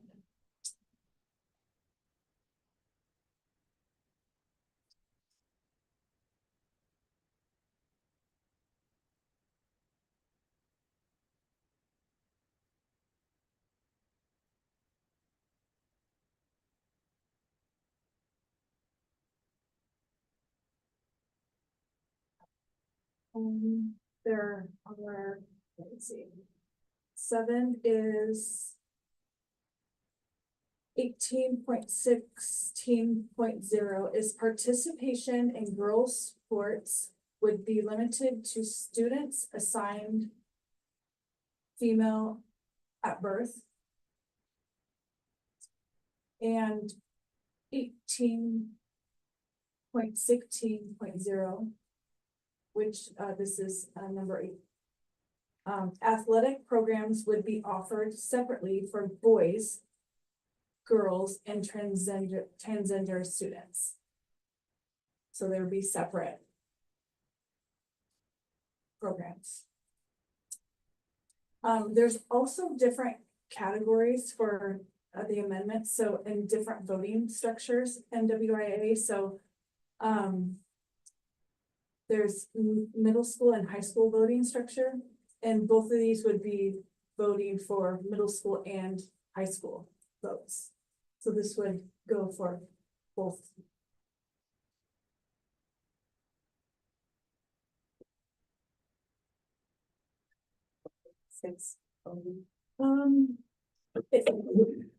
For the amendments to pass, 60% approval is needed for voting members of the assembly. A total of 32 votes are needed for middle/high school level. Amendment to pass, while 21 votes are needed for high school level amendments. And 11 votes are needed to pass for middle school level amendments. The amendments are both, both these amendments are both middle school and high school level. Isn't it 56 voting members? Yeah, they're 53. Yeah. And what I don't understand is, which I need to look into, maybe you know the answer to this, Dr. Everett, is it says the voting is comprised of 53 schools and 35 high schools and 13 or 18 middle schools. But I don't know how, and it says they're administrative voting. So who gets to vote on those? I would have to. Yeah, I'm maybe, And we can do that. yeah, and I'm not sure who the schools are, who We can that's, figure all that out. yeah. So I just, it doesn't say, it doesn't come out, it says who the board is on WIA, but it doesn't come directly out and say who the voting members are. If we can find out, I can. Yeah. Well, I think that Linden, obviously, Blaine, Ferndale, Mount Baker supported this. So I think they're trying to get over the next hack. Yeah, I didn't know if that Ferndale did, but maybe. I know the rest. Brandon money for sure. Yeah. Yeah, Did you say next time? I don't think that's, I don't think they. I've only got rid of Florian is all I can do. Yeah, In our county. yeah. And Linden? Well, then So, yeah. proposed it, yeah. So. Yeah. So it's just a resolution saying that we support amendments 7 and 8. The new 2025 WIAA proposed amendments. Yeah. I would like to hear what Kennedy and Logan think about this. I mean, you guys are in school. I mean, I've got a 7-year-old daughter, so I'm not super worried about it right now. From personal experience, I have never ran into this issue. So I feel like I can't say anything from experience, like I do golf, so. Yeah. I don't really. So you, So if you got it to the tee box and there was somebody at the tee box. Like I'm saying, it's not like I'm gonna get injured or anything like that. I feel like that is more important, like on volleyball, I think you get injured when watching. Yeah. However, if you were competing at a higher level, or a position at state, and someone is stronger, you can get further and have less strokes, how would you do? Well, I'm saying I've never ran into this issue, but I understand the concern, but I'm saying like. Yeah, I don't know, but I do agree with that there are biological advantages. And I do think that to like solve this issue and whatever, there should be other opportunities, so that I agree with like the 8th Amendment, like I don't think a transgender individual shouldn't be able to have the opportunity, period, because I feel like that, I don't know. I feel like that is very like supporting an individual or like they have a position in sports, because I think it's good if everyone has option. But so I think I like number 8 better, that everyone has opportunity to participate if it's just in a different category than like boys or girls. Yeah, I agree with that on a lot of levels. It's just like it's kind of tough because like obviously like I've been to a lot of state meets before, and there was a trans girl in one of our races, and I know a couple of members of my team were upset about that. And I don't know, like ideally, we would be able to have like trans leagues that could like promote that sort of inclusion, but I just feels like logistically, how would that work? Because this really only impacts like a very small amount of people. And that's kind of like, I don't know, I just wonder if it's really that big of a deal, but also I do understand it would be hard to like almost have a state championship and then have that taken by someone who does have a biological advantage. Or like, I don't play soccer anymore, but I did play soccer and I understand like being scared because, you know, somebody on the other team is like bigger and stronger because they were born like a male. So I don't know. I don't know exactly what I feel about all of it, but I do like number 8. Amendment number 8. It's definitely a very tough thing to navigate. It is a very small group of people, and unfortunately, it's in the way that I see it, and I want every single child that comes through our school district to feel supported in every single possible way. Unfortunately, it seems like it's not women transitioning to men's sports that are hurting males. It's males transitioning to women's sports. It's a very one-sided situation that affects girls. And they are a protected class, but in my opinion, I think girls are a protected class. It's a crazy situation.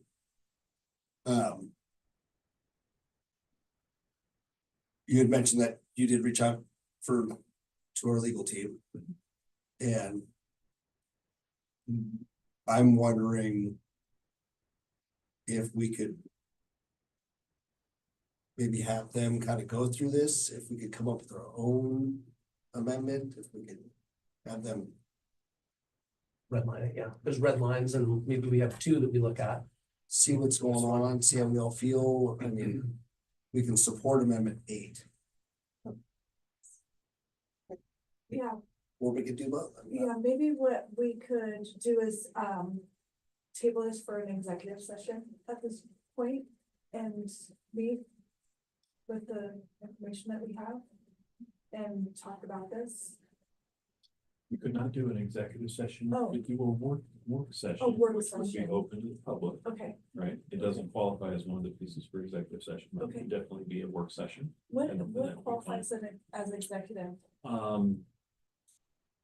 Evaluation of a employee, Okay, discussing the purchase of property. oh, gotcha, Right, okay, so different, so we just have to be open to public still, so it just needs to be, legal issues. okay, Where we actually have an attorney who comes to speak to us, that's attorney. And that could also be arranged if what I provided you isn't enough, right? Yeah. So I certainly can do that, and all I would want to do is make sure I have clear direction from you on the dialogue, and it probably would include inviting an attorney into a conversation. We'd Zoom together to have a conversation so that you felt like they examined it the way you wanted it to. So Lyndon didn't submit a resolution. We're just talking about a resolution, a public statement on where we stand on this. They actually submitted an amendment. they did, So take that, our neighbors within our community actually submitted an amendment, right, and we're just talking about a resolution. right. So whether or not, But we still have weeks to just have some more discussion about this. Just to gather some more information, it's just the first. Reading of the resolution, which I think is great. But I think that just needs some more gathering of. What's Marty think? Well, I think, so, in 13 years I've been on the school board, one thing I've learned is that I really have to separate my emotions and my opinions from what's the law in the state of Washington. What I'd like to see happen, and what I personally think should happen, is outside the realm of the law. When I think about it as from a risk management standpoint, especially being in a state, Washington state, heavily blue state, heavily liberal state or something like that, where really playing with fire a little bit and kind of open up a can of worms to legal ramifications for discrimination based on current laws that we have. I would like to see the laws change, so it'd be easier for us to, make these assertions, but I think the challenge you're gonna see, and maybe I'm not sure who could speak to this legally, is, they say you kind of put yourself out there, not only to have legal action taken against you as a board member, but have individual legal action taken against us as board directors for potentially violating our oath of office. So I think speaking with an attorney at this point is the best way to go forward. Now, is I know when I was board chair, I spoke out openly one time in a board meeting, and I agreed with another board member saying, I totally agree with you, everything, I agreed 100%. And in that dialogue that I had in a public meeting, I was basically admitting that I am discriminatory towards transgender students. I didn't realize at the time, but it was a mistake I made, and the mistake was addressed. So, I've learned since being on the board, as much as I say agree with 7 and 8, I still have to look at the risk management aspect of it. And so, and I agree, who said, you don't see the person born female, wanting a transgender to go play varsity football. You don't say, well, go to the NFL or, whatever. But it is, you're right, it seems to go the opposite direction where it's biological male born at birth, and transgendering to play in female athletic. And you're right, it's not fair to do it. What I've seen some successful things doing, I think, who's the athlete from San Diego State that played other teams would just forfeit the match in their form of protest. Now, they're not doing anything illegal. It might be the edge of, okay, well, you're being discriminatory, but it says, no, we're not going to participate. If it was a track meet, like a state track meet or something like that, and I believe that there was a biological male running in a meet, probably going to state champ, as soon as that gun pulls the trigger, all the other athletes stand still, let the one go by themselves. That would be a form of protest. Now that's freedom of speech protest, but I think before, and I'm speaking for myself, before we do anything, we really got to look at the risk factor before we move forward with anything. It's just because talking to an attorney, I think, would be very wise. That's just my personal opinion. And I do believe because the Washington state government has essentially brought us to this position, this is one way for schools to collectively raise a voice of what their concerns are. And even though it's to the WIAA, hopefully if enough voices are raised, there will be changes at the state level. As of right now, we do not have an impact at that level. So to change. I like where you're coming from, like your background on these situations, Marty.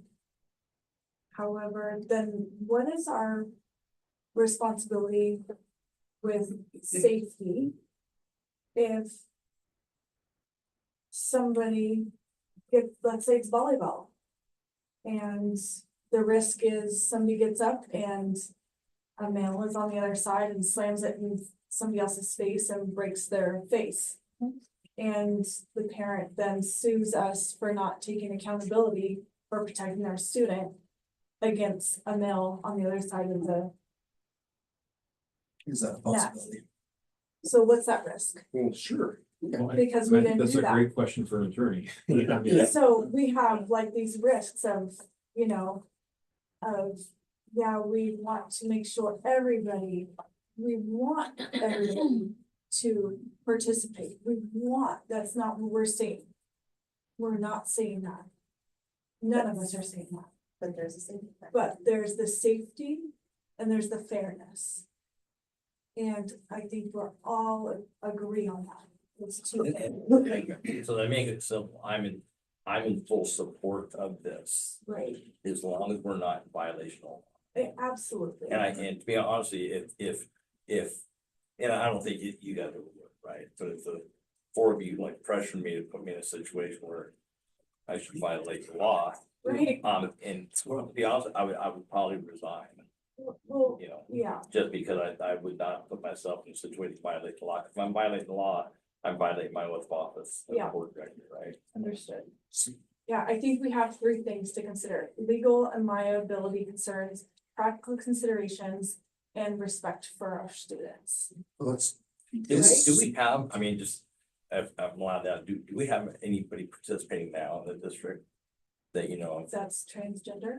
in, No. Not at a varsity level.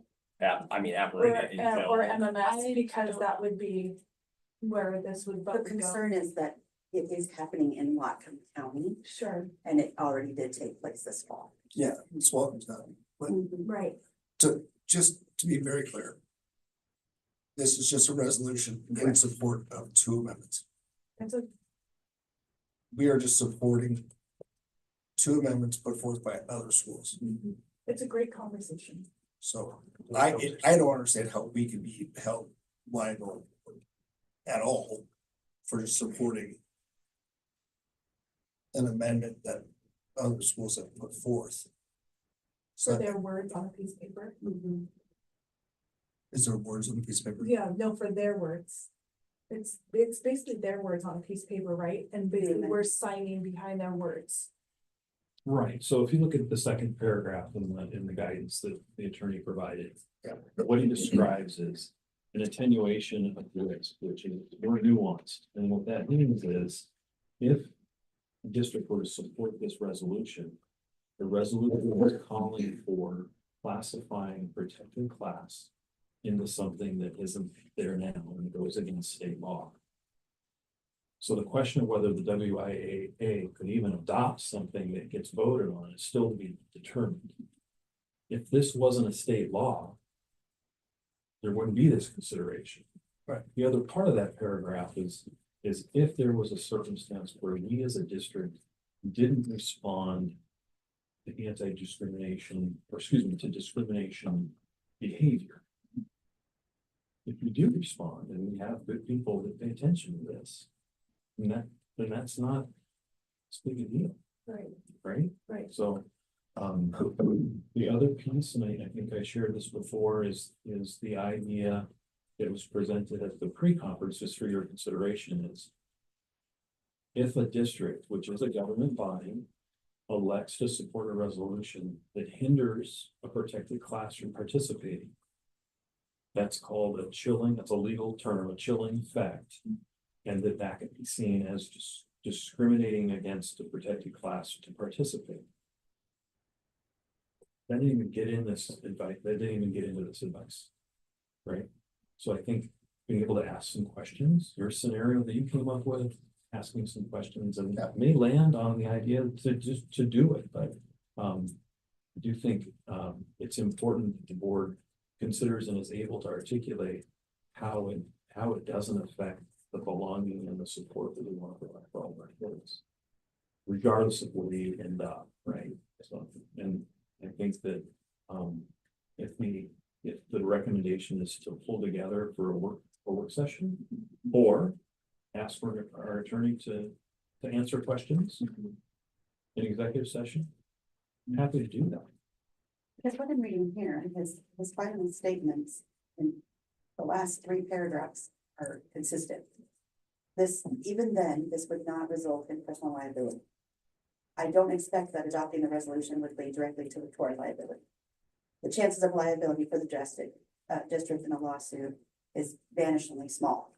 His statements are consistent in each of his closing statements. Yeah, that last paragraph is about a very specific situation that we haven't seen really surface, but he has varying levels We that he haven't shares. seen it Yeah. surface yet.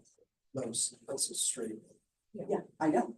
I don't know, I didn't notice this with Jennifer. Oh, So-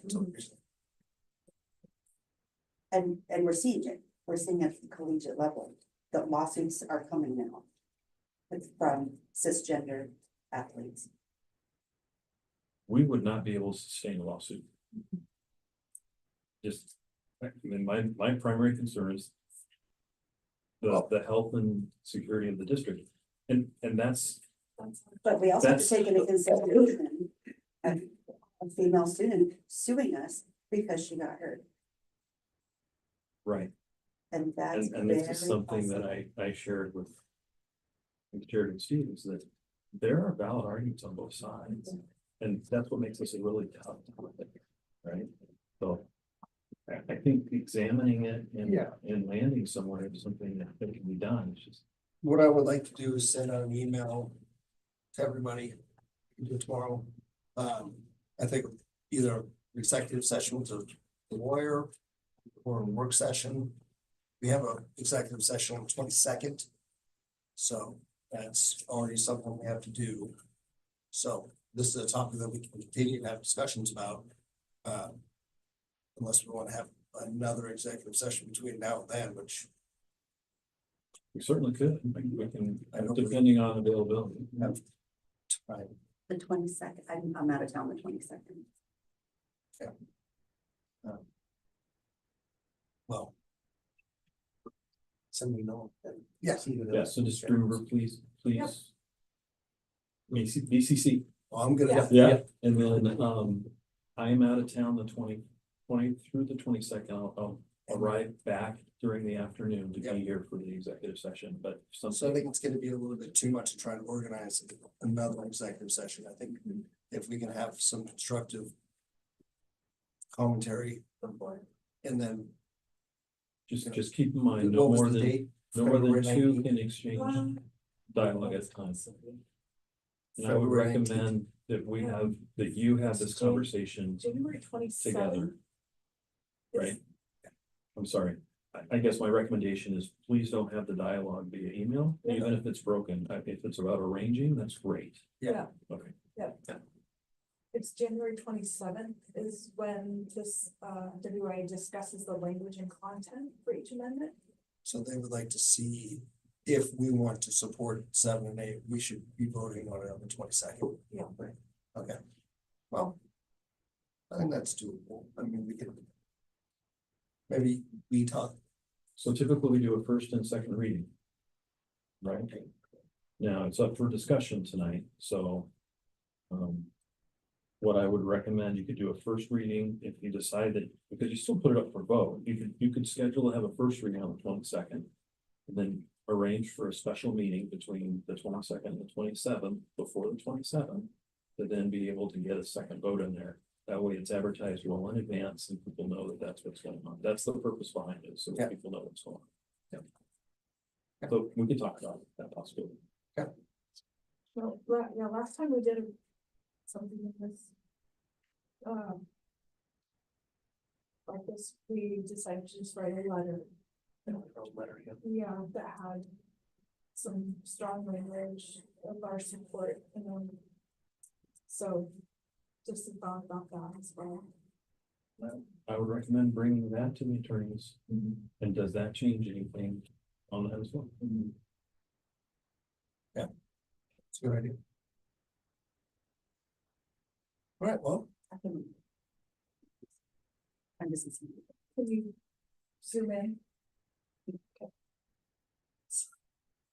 Yeah, well, that was fun. We're gonna move on to the superintendent's report. Thank you guys for your feedback. That was great. awesome. Yeah, thank you. Yeah. Actually, I appreciate you leaning into something that you feel strongly about. That's important. So, that's fine. Good.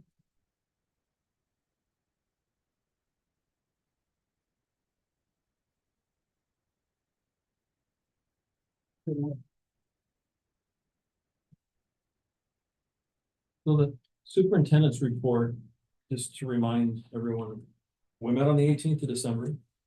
Then we had Get Before You Get on the 19th, and then we had Winter Wishes on the 20th, and then we left for 2 weeks, and then we came back Monday. So I updated our pictures.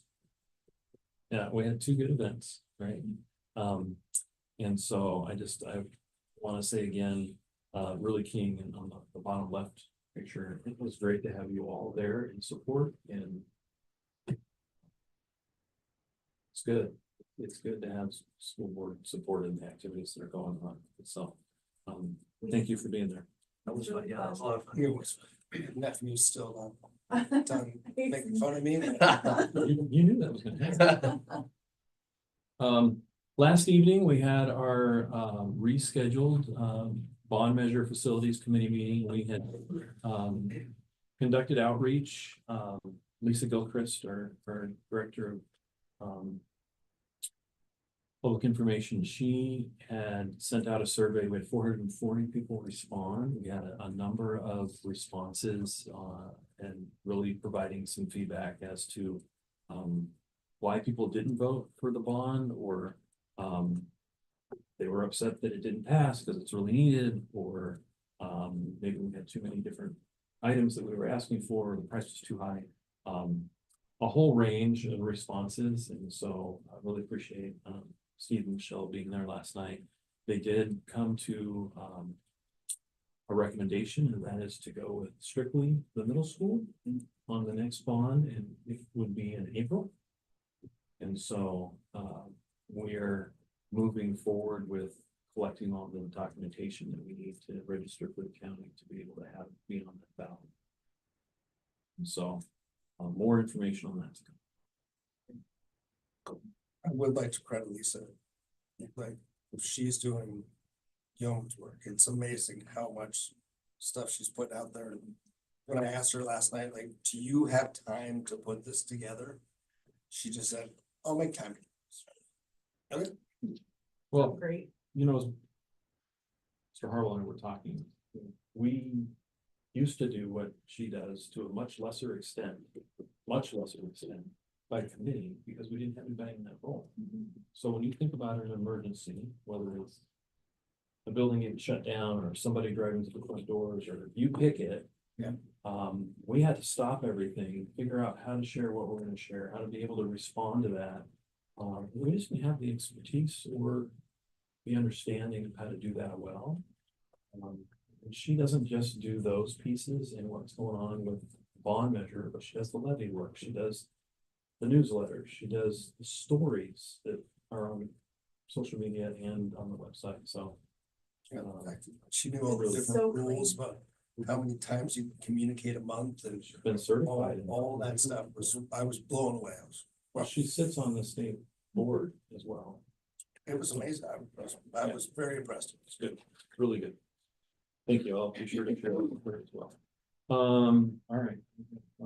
And for future events, participation or presence would be appreciated.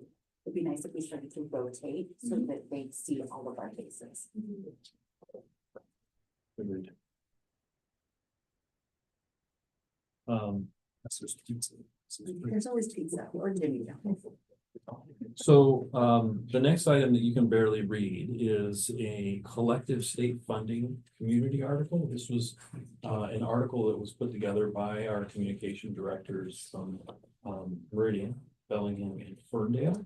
And it also follows suit with what was attempted in Blaine was a town hall to talk with our legislators about the sorry state of education funding in Washington.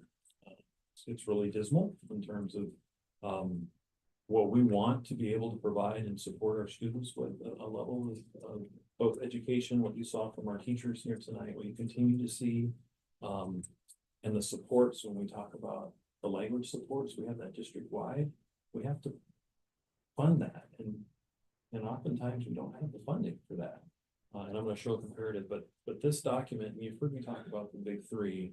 This document is something to help inform our community members about the effort that we're taking by each district to encourage our legislators to actually prioritize education funding.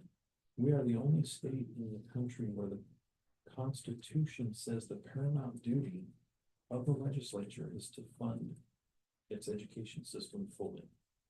You had mentioned during the previous meeting that Bellingham was drafting a letter to legislation, whether or not we're going to participate in that. Is it the same? I think it's I don't think it was the legislature. I think it's the. Would this entity so. opted to participate in it? Because I thought that was still being discussed. Okay.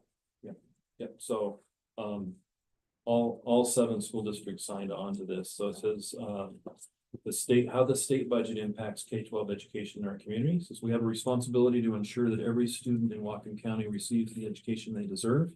Despite our ongoing efforts to provide a high-quality education for all students, school districts across the state, including ours, are encountering significant budget challenges.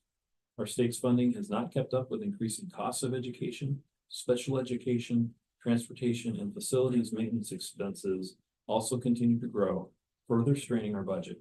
School districts have seen unexpected costs for mental health services, school safety, and efforts to address learning loss. As student needs and operational costs continue to rise, the percentage of the state's general fund budget dedicated to K-12 education has significantly decreased over the past 5 years. So when we look at the state budget, in 2018, it was 54%. It's now 43% of the whole state budget. This reduction has forced many districts to make difficult decisions affecting staffing levels, essential programs, and student support services.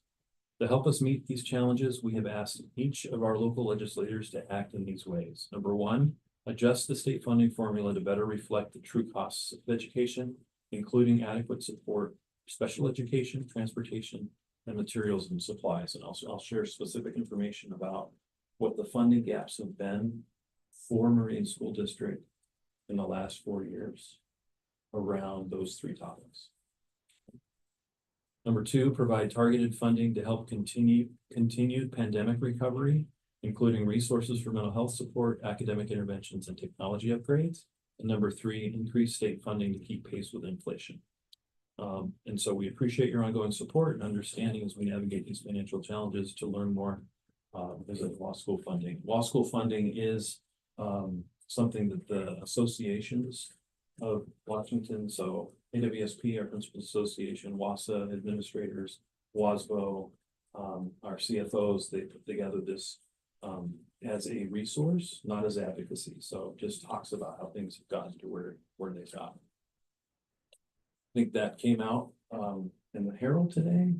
I think it's going to come out in Cascadia Daily News. It's going to come out in the Record, and it's going to come out in the Tribune, and probably in whatever link it was. So just putting it out there.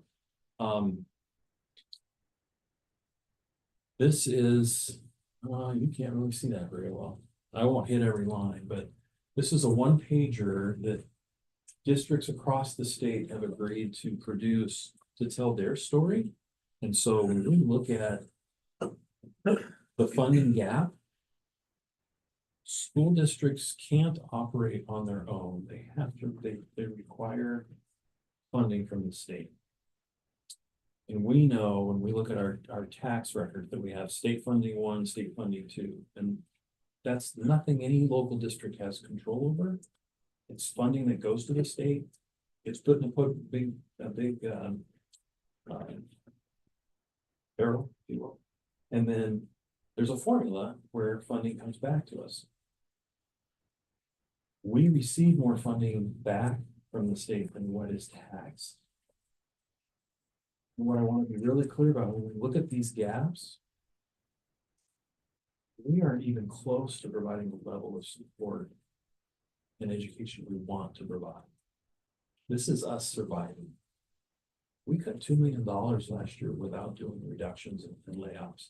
And we're on the same path again this year.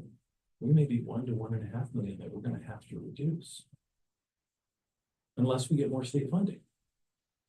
And so when you look at this graphic, the gold is what the state provides, the gray is what it costs. And we can control to some degree the middle one, where it's the MSOCs, it's the maintenance costs. And we have to keep the heat going and we have to have the lights on, things like that. But we can also maybe not have a custodian come every day, come every other day, right? We can make some adjustments. But when we talk about special education funding, we can't not provide students with their identified individual needs. So I just want you to know when we look at this, 2.84 million in special ed funding. We have had a gap over the last 5 years from 2020. MSOCs, which would be the materials and supplies, 5.25. And then transportation, We run a tight ship in transportation, 500,000. There are districts who are multi-million dollar, and we have a 5 square mile district, right? So, that helps, but and Marty, you may remember this. We used to have a number of buses that were not on the depreciation schedule. What that means is when we buy a bus, we get money from the state for 13 years. And we use that money to buy a replacement bus. If you continue to use that bus after its 13th year, it doesn't generate any funding. So we pay real close attention to when a bus comes off, we buy a new one and get it out of here. We sell it to another district or whatever. And that's helped us make sure that we're not spending time on maintenance of old buses. Top safety. So kudos to Michelle and our previous transportation directors in their ability to really make sure that we have a tight, efficient transportation route. And we also have to buy another bus because we have students in our special education preschool. Our buses are full. There's 20 seats, 18 children, and one para or monitor, sorry, that accompany. And these are students who are affected by sensory overload. It's loud, and so it can take, what did she say, an hour and 15 minutes? Yeah. In a 5 square mile district, an hour and 15 minutes. It's too long for these kids. So what's great about this graphic is every district is doing this. It doesn't take anything for a legislator to have to decipher it. Special ed, MSOCs, and transportation, we need help. The reason why these 3 categories are what was focused on is they're all constitutionally required. They're not being supplied. And there's evidence of that. So we could see OSPI or a school district take the legislature to court, much like McCleary back in 2009. Right? Now, it took a decade to get action on it, but they are not funding schools. And so I just wanted to share this with you because it is something that we can compare with other districts. We're still doing everything we can to make sure we give the best to our kids, but we could do so much better if we were. Are you gonna get the other districts? Yeah, we have the legislative conference this weekend, so I'll know who has theirs, and yes, there's some. I'll be asking them, meeting with the superintendents tomorrow in our county. I'll be asking for their graphics as well. Yes, see. Absolutely. Absolutely. Obviously, all of this is unacceptable, but. And what if it, like a hypothetically, they just, and at the end of the day, say, no, forget it, you're not getting any more like that. Is there any way that the state or who you call, they shorten school year by 7 days, or, you know, I mean, you can only get so much blood out of turnip, no turnip left, right? It's like, eventually, something's gotta be cut. I mean, in my world, it's like either raise rate or you cut services. Right. I mean, to go back to, and legislators don't like to hear it, but go back to the Constitution where it says the paramount duty. You take care of education first, and then you look at all the other areas that you have. I respect legislators. They have a ton they have to address. They have other areas, health and human services. I mean, it's everything, right? Not just education.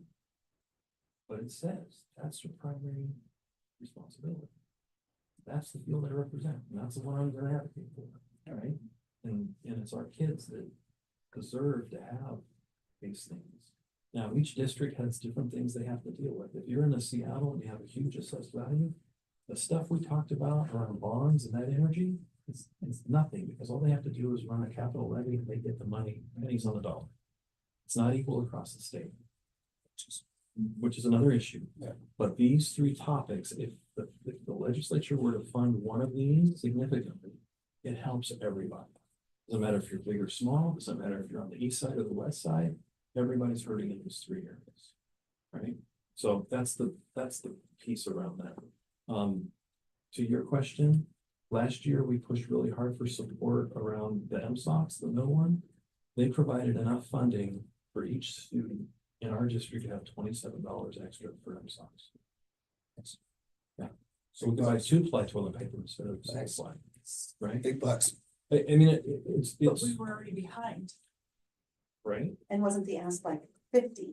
We cut it, it No, decreased 400 and decreased actually. and decreased and 400. decreased. 25 Yeah. 427 Yeah, 400 per student was the. down to 27. was the ask, and it was 27. Nice. The special ed funding 2 years ago was estimated to be an $800 million deficit across the state.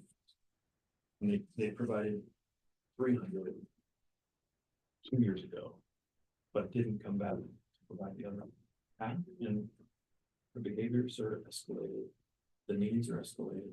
And so, it's super complex.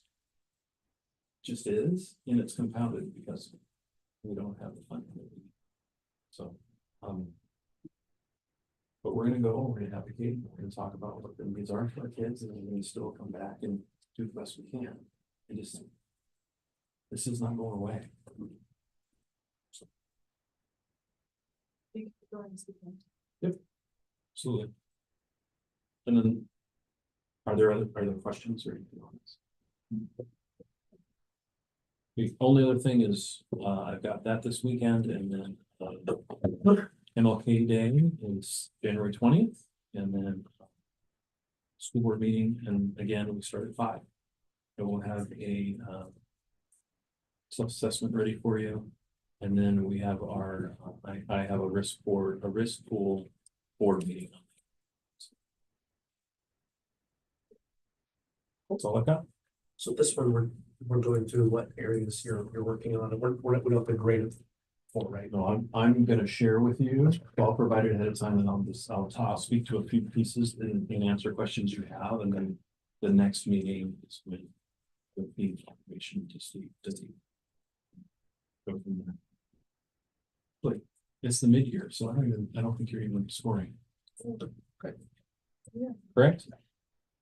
Yeah, it's just me, so it's just me presenting. All right, well, girls have talked enough tonight, so. Do we have any information from student board representatives?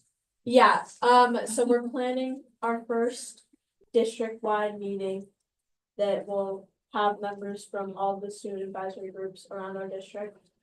We're probably gonna have that near the turn of the semester, I think. And also, I talked to Miss Seidel at MP3, and she said that they had their first student advisory meeting today. Good job. I should say that way. I don't know if you got it. She told me this yesterday. Oh, The 24th is the last day of the quarter, is that right? Grades are looking good. no, I should know that. With the math this morning, I'm like, Well, I'm turning all my stuff by the 17th. I know that day. there you go. Awesome. And then the, sorry, you guys, good. Any information from other board directors? We have that, the MP3. Yes. Open house. Open house. Yeah, 22nd. So the 21st. Wow. I haven't. I believe it's the 22nd. Yeah. I will double check. You also have, there's the share fair. Sure. That she invited us to. Yeah, and on the 15th, there is another event where they have the wax museum. They take on characters and 21st is the share fair. Very cool. Okay, well, if there's nothing else, we can sign some official documents and adjourn the meeting. Thank you. Thank you.